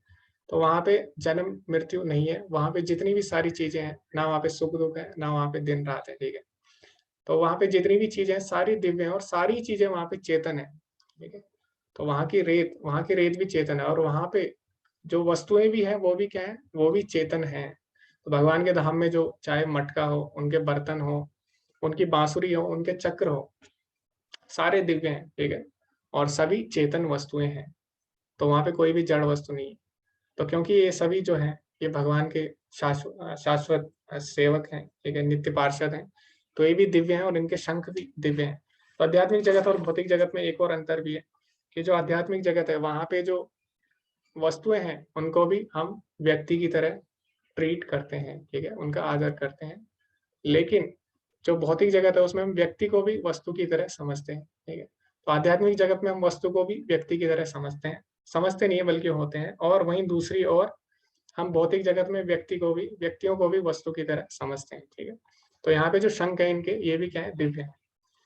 अब अगले श्लोक में आता है उनके शंखों के नाम। पंचजन्यम ऋषिकेशो देवदत्तम धनंजय पूर्णम दद्मो महाशंकम भीम कर्मावृकोदरः। भगवान कृष्ण ने अपना पंचजन्य शंख बजाया, अर्जुन ने देवदत्त शंख तथा अति भोजी एवं अति मानवीय कार्य करने वाले भीम ने पौंड्रक नामक शंख को बजाया। अनंत विजयम राजा कुंती पुत्रो युधिष्ठिरः नकुलः सहदेवश्च सुघोषमणि पुष्पको काश्यश्च परमेश्वरः शिखंडी च महारथः दृष्टद्युम्न विराटश्च सात्यकिश्च पराजितः द्रुपदो द्रौपद्यश्च सर्वशः पृथ्वीपते सौभद्रश्च महाबाहु शंखनादद्मु पृथक पृथक। हे राजन, कुंती पुत्र राजा युधिष्ठिर ने अपना अनंत विजय नामक शंख बजाया तथा नकुल तथा सहदेव ने सुघोष तथा मणिपुष्पक शंख बजाए। महान धनुर्धर काशीराज, परम योद्धा शिखंडी, दृष्टद्युम्न, विराट, अजय, सात्विक, द्रुपद, द्रौपदी के पुत्र तथा सुभद्रा ने महाबाहु पुत्र आदि सबों ने अपने अपने शंख बजाए। तो इस प्रकार पांडवों ने दिव्य शंख बजाए, फिर उनकी सेना में जितने भी लोग हैं उन्होंने भी अपने अपने शंख बजाए। तो आप सभी लोग जितने भी योद्धा हैं उनके नाम आपको लिखने हैं और उनके बारे में थोड़ी थोड़ी जानकारी आपको लिखनी है, ठीक है, आपको ये काम करना है। उसके बाद क्या हुआ, लेकिन अब शंख भीष्म पितामह ने भी बजाया और शंख पांडवों ने भी बजाया, तो दोनों के शंख में क्या अंतर था, तो ये हम अभी देखेंगे। तो इस श्लोक में बताया गया, सघोषो धातराष्ट्राणाम हृदयानि व्यादरयत् नभश्चा पृथ्वीं चैव तुमुलो अभ्यनुदायना। इन विभिन्न शंखों की ध्वनि कोलाहल पूर्ण बन गई, जो आकाश तथा पृथ्वी को शब्दायमान करती हुई धृतराष्ट्र के पुत्रों के हृदय को विदीर्ण करने लगी। तो जब भीष्म पितामह ने शंख बजाया तो उसका पांडवों पे कोई भी असर नहीं हुआ, ठीक है, उन पे कोई भी असर नहीं हुआ। तो कैसा था, एक नॉर्मल जैसे साधारण कोई ध्वनि होती है उसकी तरह उनको लगा। क्यों? क्योंकि जो लोग सही कार्य कर रहे होते हैं उनके मन में डर नहीं होता, क्योंकि पांडव लोग जो है वो सत्य के साथ है और भगवान स्वयं उनके साथ है, ठीक है, जो कि परम सत्य है ना, सत्यम परम धीमहि, ठीक है। तो इसीलिए उनके मन में बिल्कुल भी डर नहीं है। तो भीष्म ने शंख बजाया लेकिन वो डरे नहीं। अब दूसरी तरफ जब पांडवों ने शंख बजाया तो उसके क्या प्रतिक्रिया हुई कि जो सामने वाली सेना थी उनके हृदय विदीर्ण करने लगे, यानी उनके मन में बहुत ही ज्यादा डर उत्पन्न हो गया। तो आपने देखा होगा ध्वनि का भी हमारे जीवन में प्रभाव पड़ता है। तो जैसे अगर आप कहीं जा रहे हैं और अचानक सुनसान जगह, जंगल का रास्ता, अगर वहां पे शेर की आवाज आ जाए, ठीक है, भले वहां पे शेर ना हो, अगर किसी ने आवाज ही कर दी शेर की, तो क्या होगा, हमारे हृदय में डर उत्पन्न हो जाएगा, ठीक है, किसी किसी को हार्ट अटैक भी आ सकता है। तो इसी प्रकार जो ध्वनि थी शंखों की, उससे क्या हुआ, ये लोग बहुत ही ज्यादा डर गए जो सामने वाली सेना थी। क्यों? क्योंकि गलत कार्य करने जा रहे थे और कहीं ना कहीं उनके मन में पहले से ही डर था, और शंख की ध्वनि सुनते ही और ज्यादा वो डर गए। तो आगे क्या हुआ, उस समय हनुमान से अंकित ध्वजा लगे रथ पर आसीन पांडुपुत्र अर्जुन तथा अपना धनुष उठाकर तीर चलाने के लिए उद्यत हुआ। हे राजन, धृतराष्ट्र के पुत्रों को व्यूह में खड़ा देखकर अर्जुन ने श्री कृष्ण से ये वचन कहे। तो अभी हम यहीं तक पढ़ेंगे, ठीक है। और यहाँ पे क्या बोला गया है कि जो अर्जुन की जो ध्वजा थी रथ पे, उस पे साक्षात कौन विराजमान थे, हनुमान जी, ठीक है, कपित ध्वजा। तो जहां भी हनुमान जी होते हैं, तो हनुमान जी जहां जहां भी हुए हैं वहां वहां विजय हुई है। क्यों? क्योंकि भगवान के शुद्ध भक्त हैं, ठीक है, और उन्होंने पहले भी भगवान की लीलाओं में भाग लिया है और भगवान की जो लीलाएं हैं उसमें सहायता की है। तो अभी हम चर्चा करेंगे कि जो पांडव लोग हैं उनके विजयी होने के क्या क्या कारण हमने इसमें देखे। तो आप सभी लोगों ने अगर इनको ध्यान से सुना होगा तो आप सभी एक एक पॉइंट बता सकते हैं, ठीक है, क्योंकि अभी क्या होता है कि अगर एक ही व्यक्ति सारे पॉइंट्स बता देता है तो बाकी लोग चर्चा में भाग नहीं ले पाते। तो ऐसा हो रहा है, इसीलिए आप सभी क्या करिए, आप सभी एक एक पॉइंट बताइए जिससे आपको पता लगा हो कि पांडवों की विजयी होने वाली है। ठीक है, अभी तक जो हमने श्लोक पढ़े हैं 12 से लेके 20 तक। हरे कृष्णा पुष्कर प्रभु जी, आप एक पॉइंट बता सकते हैं? जी प्रभु जी, जो अंत में आपने बताया हनुमान जी थे इनके साथ में, तो उनकी विजय निश्चित थी। जैसे राम के टाइम पे भी हनुमान जी ने पूरा सेव किया हर विपत्ति में, तो यहाँ भी ध्वजा पे हनुमान जी थे, तो इससे इनकी विजय निश्चित होती। जी जी जी जी, धन्यवाद प्रभु जी। तो प्रभु जी ने बोला हनुमान जी उनकी ध्वजा पर थे, और हनुमान जी जहाँ भी साथ जिस कार्य में भी लगे हैं, और पहले भी देखा गया है कि वो कार्य सफल हुआ ही हुआ है। ठीक है, ओके। हरे कृष्णा सुधाकर प्रभु जी, आप भी एक पॉइंट बता सकते हैं? हाँ, हरे कृष्णा। मेरा एक पॉइंट है कि जो भगवान स्वयं प्रेजेंट थे, और भगवान क्यों थे कि वो साक्षात भगवान है, पर भी वो अयोध्या की कृपा बस अपने जो मित्र हैं, सखा हैं, उनका जो भक्त है अर्जुन की, उनके लिए थे। तो भगवान जहाँ होंगे तो वहां उनके नित्य सेवक भी होंगे, सारे विजयी जितने भी देवता सिद्धि शक्तियां होंगी सारी लग जाएंगी। तो ये सबसे बड़ा था, उसी की वजह से सारे अलाइन हुआ कि भगवान खुद प्रेजेंट थे उस समय, और वो पांडव की तरफ थे। जी जी जी जी प्रभु जी, धन्यवाद। तो भगवत गीता के अंतिम अध्याय में और अंतिम जो श्लोक है उसमें जो संजय है वो भी यही बात बोलते हैं कि यत्र योगेश्वर कृष्णा यत्र पार्थो धनुर्धरा। तो जहाँ पे भगवान स्वयं योगेश्वर भगवान स्वयं है, और जहाँ पे उनके शुद्ध भक्त हैं, तो वहीं पे सारी विजयी है। तो वहीं पे सारी श्री सौंदर्य विजयी नीति सब वहीं पे है। तो प्रभु जी ने भी इसी पॉइंट को बोला। ओके, अभी हम अगले पॉइंट पे चर्चा करेंगे। हरे कृष्णा अलका माता जी। हरे कृष्ण प्रभु जी। एक ये जो युद्ध है वो धर्म क्षेत्र में हो रहा था, तो जो जी धर्म के साथ हैं वही उसमें विजयी होंगे, एक ये भी एक कारण था। ओके जी माता जी, और आपने धन्यवाद। जी माता जी, हरे कृष्णा। श्री श्री भी जहाँ कृष्णा है जहाँ वहीं पे श्री है, ये अभी आपने बता दिया प्रभु। जी जी जी माता जी, धन्यवाद। हरे कृष्ण। धन्यवाद। ओके, तो माता जी पहले से ही जब मैंने ज्वाइन किया था भगवत गीता 18 डेज, तो अलका माता जी और मैं हम दोनों ने साथ साथ ही ज्वाइन किया था। शायद माता जी ने पहले ही ज्वाइन कर लिया होगा, लेकिन हमने साथ साथ ही लेवल 1 से स्टार्ट किया था, और काफी अच्छा लगा उनको देख के। हरे कृष्णा नीलम माता जी, आप भी पॉइंट रख सकते हैं।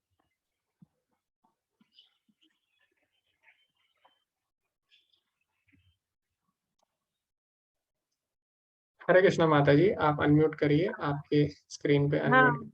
या हरे कृष्णा प्रभु जी।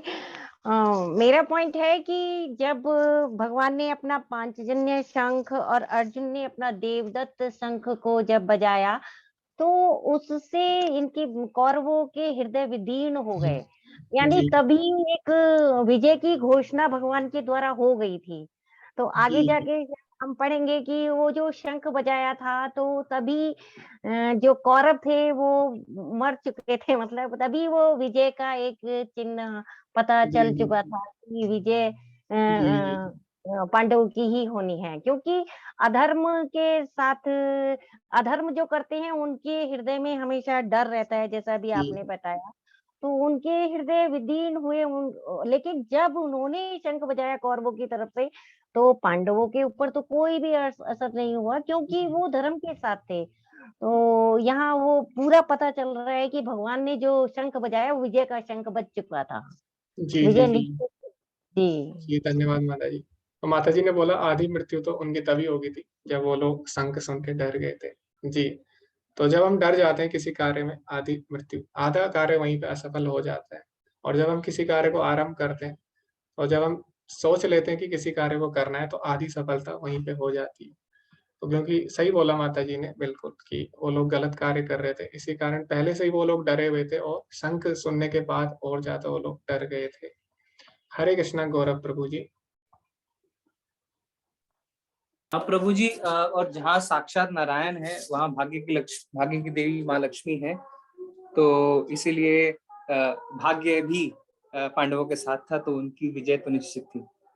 जी धन्यवाद प्रभु जी। तो भगवान श्री कृष्ण को यहाँ पे माधव कह के भी बुलाया गया है। तो माधव का यही अर्थ होता है कि जो लक्ष्मी है उनके पति। ठीक है, माँ यानी लक्ष्मी और धव यानी उनके पति। तो भगवान श्री कृष्ण को लक्ष्मीपति यानी जो भाग्य की देवी है उनके पति हैं। तो जहाँ पे भगवान श्री कृष्ण है वहाँ पे भाग्य भी वहीं पे होगा। और यही बात संजय भी बोलते हैं, श्री अंत में यही बोलते हैं कि श्री और विजय, यानी श्री भी वहीं पे होगी, भाग्य भी वहीं पे होगा और विजय भी वहीं पे होगी। हरे कृष्णा पल्लवी माता जी। हरे कृष्ण प्रभु जी। और जो रथ पे सवार थे भगवान और अर्जुन, तो वो रथ भी दिव्य था, अग्निदेव द्वारा जो उनको जी दिया गया था अर्जुन को, तो इसलिए वो रथ जहाँ भी तीनों लोकों में जहाँ भी वो जाएंगे रथ पर सवार होगे तो विजय निश्चित है उनकी। जी जी जी जी माता जी। हाँ, तो वो जो रथ था वो भी दिव्य रथ था, वो साधारण रथ नहीं था और वो किसी के पास नहीं था। तो ये विशेष बात थी, तो इसके कारण भी उनकी विजय निश्चित थी। हरे कृष्णा सनत प्रभु जी। हरे कृष्णा। हरे कृष्णा प्रभु जी। जी प्रभु सभी जी। लोगों ने बहुत अच्छा ही किया है। मेरा भी वही था कि दिव्य रथ जो अग्निदेव के द्वारा दिया गया था, जी जी वो ये भी कारण था। और सभी देवता भी मेहरबान थे, क्योंकि नर और नारायण की उपस्थिति, नर अर्थात अर्जुन और नारायण अर्थात कृष्ण जी, तो जी जी आने का तो कोई सवाल ही नहीं पैदा होता है प्रभु जी। जी जी जी जी जी प्रभु जी, धन्यवाद। तो जहाँ भगवान है उनके भक्त हैं वहां पे ही सारी विजयी है। तो बार बार सारी चीजें वहीं पे आ रही है जो संजय ने अंत में बोला था। ओके, हरे कृष्णा वनली माता जी। हरे कृष्णा। हरे कृष्णा प्रभु जी, दंडवत प्रणाम। जी माता जी धन्यवाद। सारे पॉइंट्स तो कवर हो गए हैं, फिर भी जस्ट एक अपना वो एक्सप्रेस करना चाहूंगी। जैसे कि 1.14 में बोला है ना, जयस्तु पांडुपुत्राणाम येषाम पक्षे जनार्दनः, मतलब पुत्रों जैसे जो है उन्हीं की विजय होती है जिनके पक्ष में भगवान स्वयं साक्षात उनके साथ खड़े हैं। जी जी जी माता जी। हरे कृष्णा। ओके, तो आचार्य अपनी कमेंट्री में लिखते हैं जयस्तु पांडुपुत्राणाम येषाम पक्षे जनार्दनः। जी, तो ये हमारा पहला ही पॉइंट था, शुरुआती। ओके, क्योंकि अभी समय होने वाला है तो हमारे पास ठीक है, लगभग सारे पॉइंट कवर हो चुके हैं। फिर भी अगर किसी का कोई एक्स्ट्रा पॉइंट है तो वो लोग हैंड रेज रख सकते हैं। बाकी जिसको लगता है कि उनके पॉइंट्स अभी हैं तो वो लोग हाथ ऊपर रख सकते हैं, बाकी लोग नीचे कर सकते हैं। ओके ठीक है, तो शायद अभी समय हो जाएगा तो अभी हम ज़्यादा चर्चा नहीं कर सकते। ठीक है, तो एक और पॉइंट था इसमें जो मिस हो गया है। तो अब मैंने आपको बताया था कि जो दुर्योधन था उसने अपनी जो सेना की जब वो चर्चा कर रहा था, ठीक है, अपनी सेना की जब वो प्रशंसा कर रहा था तो उसने एक शब्द बोला, विशेष शब्द, और उसने क्या बोला था, त्यक्त जीविता, यानी ये जो लोग हैं ये मेरे लिए अपने प्राण देने वाले हैं। तो वहां से भी हमें पता लग गया था, ठीक है, कि दुर्योधन ने हमें बता दिया था कि वास्तव में ये सभी लोग मारे जाने वाले हैं, त्यक्त जीविता, ठीक है, यानी अपने प्राण देने वाले हैं। तो वहां से भी हमें संकेत मिल गया था इस बात का। तो यही सारी चीजें हैं और ये सारी चीजें ही आप लोग लगभग बता चुके हैं, सारी चीजें आपने बता दी, और इसीलिए अब हम इस पे आगे चर्चा नहीं करेंगे। तो इसमें 9 कारण है और सारे के सारे हम चर्चा कर चुके हैं।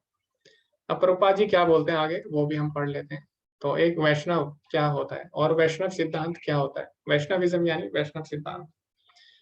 तो युद्ध के सिद्धांत में अर्जुन कृष्ण के लिए लड़ रहा है। वह पिछली लड़ाई आचार्य हनुमान जी का अनुसरण कर रहा है, इसीलिए उन्होंने हनुमान के साथ अपना ध्वज चित्रित किया है कि हनुमान जी कृपया मेरी मदद करें, यह वैष्णव सिद्धांत है। मैं यहाँ भगवान कृष्ण के लिए लड़ने आया हूँ, तुम भगवान के लिए भी लड़े, कृपया मेरी मदद करें, यही विचार है। कपि ध्वजा। तो वैष्णव की कोई भी गतिविधि में उन्हें हमेशा पिछले आचार्यों से प्रार्थना करनी चाहिए, कृपया मेरी मदद करें। कृपया यानी वैष्णव हमेशा अपने को लाचार समझते हैं और पिछले आचार्यों से याचना करते हैं। तो यहाँ पे रूपा जी बहुत ही अच्छे से समझा रहे हैं हमको कि वास्तव में अर्जुन ने हनुमान जी का ही झंडा क्यों लगाया। वो किसी और भी भक्त का या किसी देवी देव किसी का भी झंडा लगा सकता था, तो अर्जुन ने हनुमान जी का ही झंडा क्यों लगाया। इस पर प्रभुपाद जी बोलते हैं कि क्योंकि जो हनुमान जी थे उन्होंने क्या किया, पिछली लड़ाई के आचार्य हो, यानी उन्होंने सिखाया था कि भगवान की सहायता, भगवान की लीलाओं में किस प्रकार हम सहायता कर सकते हैं। ठीक है, तो इसीलिए अर्जुन क्या कर रहा है, उनका अनुसरण कर रहा है और उनसे कृपा मांग रहा है कि जिस प्रकार आपने भगवान की सहायता की जब राम अवतार में आए, तो उसी प्रकार अभी आप मुझे भी शक्ति दें और मुझे भी आशीर्वाद दें कि मैं भी भगवान की लीला में, यानी जो भगवान की क्रिया है उसमें मैं भी साथ दे सकूं। ठीक है, तो प्रभुपाद जी बोलते हैं ये वैष्णव सिद्धांत है, यही वैष्णव सिद्धांत है कि हमारे जो आचार्य हैं उनका अनुसरण करना और उनकी कृपा की याचना करना और अपने आप को लाचार समझना। ठीक है, तो मायावाद जो है, मायावादी जो लोग होते हैं और जो वैष्णव है भक्त, उनमें यही अंतर होता है जी। तो मायावादी खुद को भगवान मानते हैं, ठीक है, और जो वैष्णव होते हैं वो अपने आप को बहुत ही ज्यादा तुच्छ मानते हैं। ठीक है, तो क्यों, तो जब हम अपने आप को भगवान अगर कोई बोलता है तो उसमें क्या होता है, अहंकार आ जाता है। ठीक है, और जो वैष्णव होते हैं उनमें बिल्कुल भी अहंकार नहीं होता। तो चैतन्य महाप्रभु क्या बोलते हैं, वैष्णव कैसे होने चाहिए, तृणादपि सुनीचैन तरोरपि सहिष्णुना।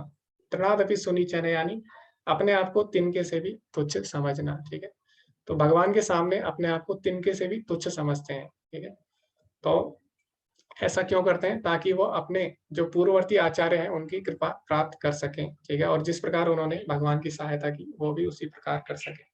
तो हम इसीलिए हम लोग मंगलाचरण करते हैं। ठीक है, ताकि जो हमारे पूर्ववर्ती आचार्य हैं उनका हम आशीर्वाद प्राप्त कर सकें, जिस तरह उन्होंने भगवान के संदेश का प्रचार किया उसी तरह हम भी कर सकें।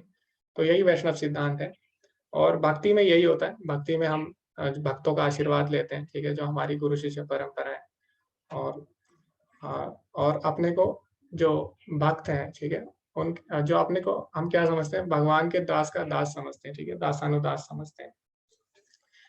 तो यही अंतर है। और जो भगवान है, भक्ति इतनी मधुर है कि एक तरफ मायावादी भगवान बनना चाहते हैं, ठीक है, लेकिन भक्ति इतनी मधुर है कि भगवान स्वयं भक्त बनना चाहते हैं, अपने भक्त के भी भक्त बनना चाहते हैं। ठीक है, तो इसीलिए भगवान क्या करते हैं, चैतन्य महाप्रभु के रूप में भी आते हैं ताकि वो भक्ति का रस अनुभव कर सके। ठीक है, तो ये भक्ति की महानता है और यही वैष्णव सिद्धांत भी है।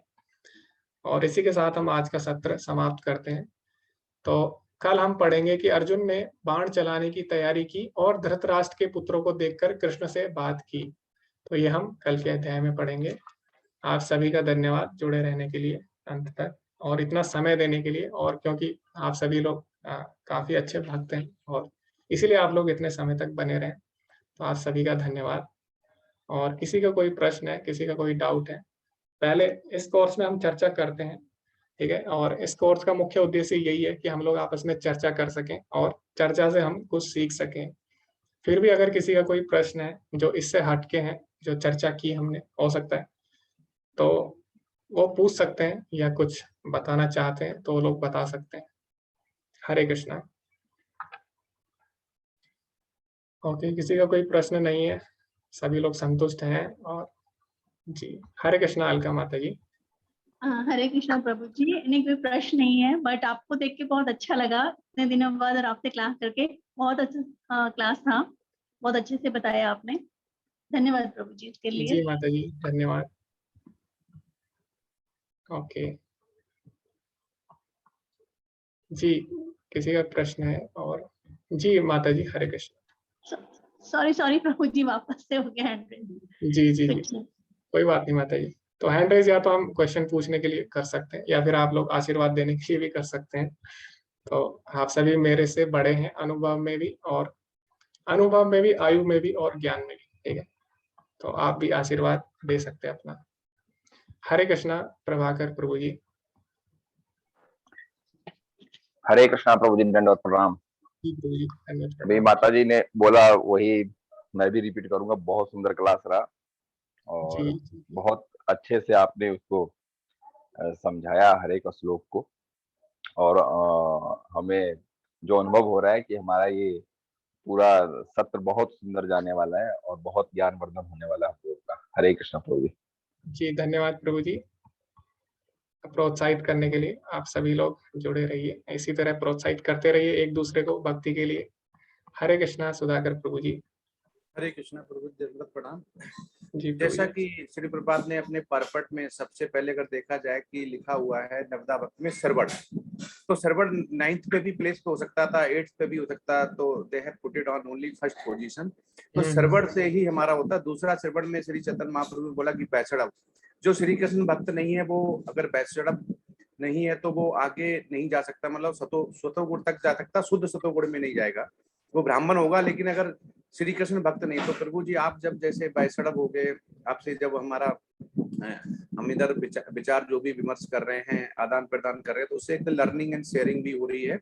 दूसरा आपसे हम कुछ सीख रहे हैं, कुछ हम बता रहे हैं, तो ऐसा जैसे आपने स्टार्टिंग बोला कि हम आपके शिक्षा गुरु नहीं है, लेकिन हम आप ही जैसे हैं जो लर्निंग शेयरिंग, तो ये बहुत अच्छा एक आप डिवोटीज के लिए जो कहते हैं प्रोग्रेस करना, तो ये प्रोग्रेस कर पा रहे हैं हम। आज बहुत अच्छी क्लास रही है और काफी अच्छी हम इनहेंस, मतलब वैल्यू एडिशन क्या है, डेली हम पढ़ रहे हैं, तो आज हमने ऐसा क्या किया कि प्रोग्रेस हुई है। तो नंदी प्रभु जी बार बार बोलते हैं ना कि हम कैसे कंटिन्यूस इंप्रूवमेंट कर सकते हैं कि जिससे कि हम प्रगति कर पाए कृष्ण भावना भावित में, क्योंकि हमें नहीं पता होगा कि हम कौन से गुण में है, तमोगुण से रजोगुण, रजोगुण से सतोगुण, सतोगुण से शुद्ध गुण, कब समझेंगे कि हम होते। तो प्रभुपाद से अमेरिका में एक क्वेश्चन पूछा गया है कि एक इंग्लिश मैंने पूछा था कि प्रभु जी हम कब जानेंगे कि हम शुद्ध सतोगुण में आ गए, क्या ऐसा है पैरामीटर, कैसे पता चलेगा? तो उन्होंने बोला कि जिस समय तुम जानोगे कि श्री कृष्ण के अलावा तुम्हारा जो टाइम है कुछ भी याद नहीं आ रहा होगा, उसी समय तुम जान लोगे कि कृष्ण भावना भावित हो रहे हो।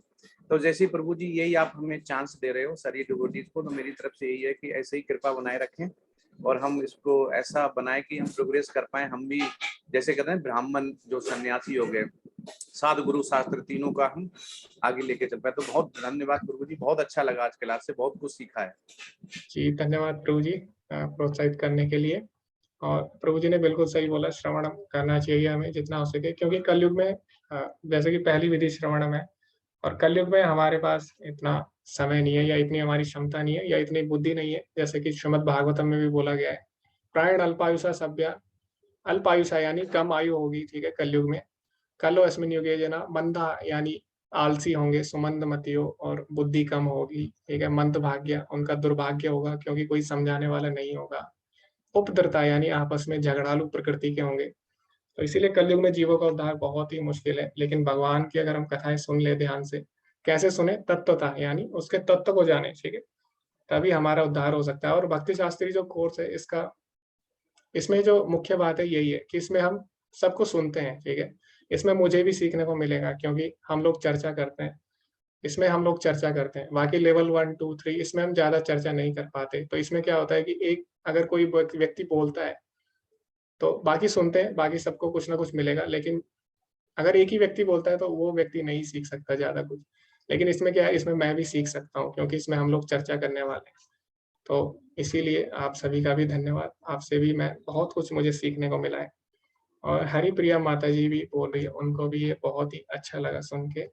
और मैंने भी उनके लेक्चर देखे थे, वो शायद किड्स क्लास में पढ़ाती है, तो काफी अच्छा माता जी पढ़ा रही है। ओके, हरे कृष्णा नीलम माता जी। हरे कृष्णा प्रभु जी। प्रभु जी सुन रहे थे कि अंकित प्रभु जी हमको पढ़ाने वाले हैं, तो एक जैसे क्लास में एक बच्चे को थोड़ा सा लगता है ना कि कैसे टीचर होंगे, एक 4-5 क्वेश्चन एक मन में होते हैं। तो वास्तव में आपसे मिलकर और आपकी क्लास अटेंड कर बहुत अच्छा लगा। और एक जैसे शिष्य और शिक्षक का एक संबंध जो स्थापित होता है वो मेरा तो हुआ, और बहुत कॉन्फिडेंस आज डेवलप हुआ कि हम आपके साथ और अच्छे से करें, और एक आत्मविश्वास अंदर आया कि हम अच्छे करेंगे आपके साथ मिलकर और बहुत अच्छा करेंगे। जी माता जी। ये हम पूरा विश्वास अपने अंदर हम आज आया हमारे आपके साथ मिलकर। तो आपकी प्रेरणा से तो हम चाहेंगे कि हम आपके साथ रहकर बहुत अच्छे से इस कोर्स को पूरा करें। हरे कृष्णा प्रभु जी। माता जी हरे कृष्णा प्रोत्साहित करने के लिए। और ममता माता जी का भी धन्यवाद, उनको भी बहुत अच्छा लगा आज का सत्र। तो सभी लोग इसी तरह जुड़े रहिए और इसी तरह हम चर्चा करेंगे और सीखते रहेंगे आपस में। तो ना सिर्फ आप सीखेंगे, मैं भी आपसे कुछ ना कुछ सीखता रहूंगा। जी प्रभु जी हरे कृष्णा। पुष्कर प्रभु जी। हरे कृष्णा प्रभु जी। प्रभु जी आपके स्कूल में जब देखा कि आइस ब्रेकिंग सेशन को भी टाइम दिया है, तो मैं यही सोच रहा था इसमें क्या होगा, लेकिन आपने उसको बिना स्पेसिफिकली टच करे, जैसे एक सेंटेंस में क्या मैं आपकी जैसे ही सीख रहा हूँ, करके वो आइस ब्रेकिंग सेशन को कुछ शब्दों में ही ऐसा कर दिया कि हम बिल्कुल सहज हो गए और क्लास में जैसे अपने मित्रों के साथ डिस्कस करते हैं जैसे सहज रूप से इस कक्षा को लिया। जी प्रभु जी, जी जी, धन्यवाद प्रभु जी। ओके ओके, अभी हमारा, क्योंकि ठीक है अभी तो सभी लोग सुन रहे हैं तो हम आगे कंटिन्यू कर सकते हैं, कोई इसमें दिक्कत नहीं है। ओके, वर्षा माता जी को भी बहुत अच्छा लगा, धन्यवाद माता जी। ओके, वनाली माता जी, हरे कृष्णा। हरे कृष्णा प्रभु जी, दंडवत प्रणाम। धन्यवाद प्रणाम। एक तो ये प्रभु जी ने कहा कि आपने हम सबको बहुत सहज कर दिया कि हम विचारों का आदान प्रदान कर सके और हम भी इस डिस्कशन को इंटरैक्टिव बना सके। और बहुत ही अच्छे से आपने जो हमें व्याख्या किया, जो हमें समझ में आया, जो पॉइंट्स हम शायद मिस कर रहे थे वो भी हमें समझ में आए। और जो आपने प्रभु जी कल जैसे एडवांस में ये बताया था कि हमें ये पढ़ना है, तो उस वजह से थोड़ा सा प्रिपरेशन करना, ये एक सबको हम लोगों को बहुत अच्छा मौका मिला। और इसी तरह से करेंगे तो हम लोग निश्चित ही प्रभु जी आपके जो मानक स्थापित किए हैं भक्ति शास्त्री के लिए, शायद हम सब उस पर पूरी तरह से उतर पाए, उस प्रयास में पूरी तरह सफल होने का भगवान हमें आशीर्वाद दें। हरे कृष्णा। जी माता जी, धन्यवाद। ओके ओके, ठीक है अरविंद प्रभु जी, हरे कृष्णा अरविंद प्रभु जी। हरे कृष्णा प्रभु जी, दंडवत प्रणाम। धन्यवाद प्रणाम। मैंने आपकी पहले भी क्लास करी थी, जी बहुत जी अच्छा पहले भी लगा था और आज का भी शस्त्र बहुत अच्छा था। तो प्रभु जी जब हम लोग लेवल 4 में आए थे उस समय प्रभु जी का जो मैसेज था सुधाकर प्रभु के थ्रू कि इस बार क्लास मैं नहीं लूंगा, तो मन में बड़ा द्वंद्व चल रहा था कि प्रभु जी नहीं लेंगे तो कौन लेगा। लेकिन द्वंद्व का भाव तो अपनी बुद्धि जब लगाते हैं तभी होता है। और जब आपको प्रभु जी ने बोला तो लगा कि ये तो हमारा भाव था, लेकिन गुरु और कृष्ण हमेशा हमारी बेहतरी के लिए चाहते हैं, हमारा श्रेय चाहते हैं, तो इसलिए शायद आपको नॉमिनेट किया इसमें। और बहुत अच्छा जर्नी रहेगा प्रभु जी।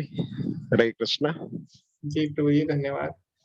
तो अरविंद प्रभु जी, पहले भी हम लोग साथ में कई कोर्स कर चुके हैं और प्रभु जी सेवा दे चुके हैं, एडमिन की भी और श्लोका रिसाइटेशन की भी सेवा दे चुके हैं। धन्यवाद प्रभु जी। और इसी तरह गौरव प्रभु जी भी हैं, उन्होंने भी काफी सेवा की। और जब हम मायापुर यात्रा में गए थे तो उस समय भी उन्होंने काफी अच्छी सेवाएं की थी। हरे कृष्णा गौरव प्रभु जी। हरे कृष्णा प्रभु जी, धन्यवाद प्रणाम। धन्यवाद प्रणाम प्रभु जी। तो कहते हैं ना साधु संग, मतलब जब मैं आपसे पहली मुलाकात हुई थी हावड़ा स्टेशन पे जी प्रभु जी। तो आप एकदम यंग आईआईटी के स्टूडेंट आपको ओला उबर में बिठाया, तो उस टाइम मुझे नहीं पता था कि ये यात्रा इतने कम समय में इतनी अच्छी रहेगी और भक्ति के लिए विशेषकर मेरे लिए इतना अच्छा रहेगा कि फिर आपसे बीच में फोन पे कुछ मुलाकात हुई, फोन पे बातें हुई, फिर वृंदावन में मुलाकात, और उसके बाद मतलब भगवान का आप देखिए कि लेवल 1 की जब मैंने क्लासें ली तो मैं आपको वीडियो सुन के क्लास लेता था और मैंने आपको बताया था कि मैं आपकी वीडियो सुन के तोते की तरह रिपीट करता था जो आप कहते हैं। तो अभी मुझे बहुत बहुत खुशी है कि आप हमारे शिक्षा गुरु हैं यहाँ पे। ये आपका बड़प्पन है कि आप हमें सहज करने के लिए बोलते हैं, हम सेम नाव पे हैं, पर हम आपसे बहुत कुछ सीखेंगे प्रभु जी, और आशा है कि ये भक्ति लता और आगे बढ़ती रहे आपके संरक्षण में। जी प्रभु जी, आप भी अपना संग बनाए रखिए इसी प्रकार और हम सभी एक दूसरे को ऐसे ही प्रोत्साहित करते रहें। हरे कृष्णा। ठीक है, हरे कृष्णा पल्लवी माता जी। हरे कृष्णा प्रभु जी, धन्यवाद, बहुत अच्छी क्लास रही आज। प्रभु जी प्लीज ये रिकॉर्डिंग की लिंक आप ग्रुप में शेयर कर देंगे। जी माता जी, अभी मैं इसको अपलोड कर दूंगा। जी जी धन्यवाद प्रभु जी। धन्यवाद माता जी। हरे कृष्णा। ओके, हरे कृष्णा आरती माता जी। हरे कृष्णा, धन्यवाद प्रणाम। प्लीज रिकॉर्डिंग शेयर कीजिएगा, मेरा नेटवर्क इशू है, थोड़ा आउट ऑफ जी किचन हूँ मैं। ओके जी माता जी, धन्यवाद। हरे कृष्णा। ओके, तो सनत प्रभु जी को भी अच्छा लगा और प्रीतेश प्रभु जी भी बोल रहे हैं, उनको भी बहुत आनंद आया। ओके, तनुश्री माता जी को भी बहुत अच्छा लगा। ठीक है, तो आप सभी लोग इसी तरह जुड़े रहिए और इसी तरह हम लोग इसमें चर्चा करें। और आप भी, मैंने तभी बोला था पढ़ने को सबको, क्योंकि उससे क्या होगा कि आप भी कुछ नई चीजें सीखेंगे और शेयर करेंगे। क्योंकि अगर एक ही चीज को अलग अलग लोग पढ़ते हैं तो जैसे मैंने बताया भगवत गीता को हर कोई अलग अलग तरीके से समझता है, तो यहाँ पे तो सभी लोग भक्त हैं तो सभी अच्छे तरीके से ही समझेंगे और वही चीजें सब एक दूसरे को बता सकते हैं। ठीक है, तो धन्यवाद सभी का कोर्स में जुड़ने के लिए। और आपको अभी यही करना है, जो इसमें लिस्ट है जो योद्धाओं की वो बना सकते हैं आप लोग और उनके बारे में थोड़ा थोड़ा विवरण दे सकते हैं। धन्यवाद सभी का। वांछा कल्पतरुभ्यश्च कृपा सिन्धुभ्यैव च पतितानां पावनेभ्यो वैष्णवेभ्यो नमो नमः। अनंत कोटि वैष्णव वृंद की जय, श्रील प्रभुपाद की जय। हरे कृष्णा।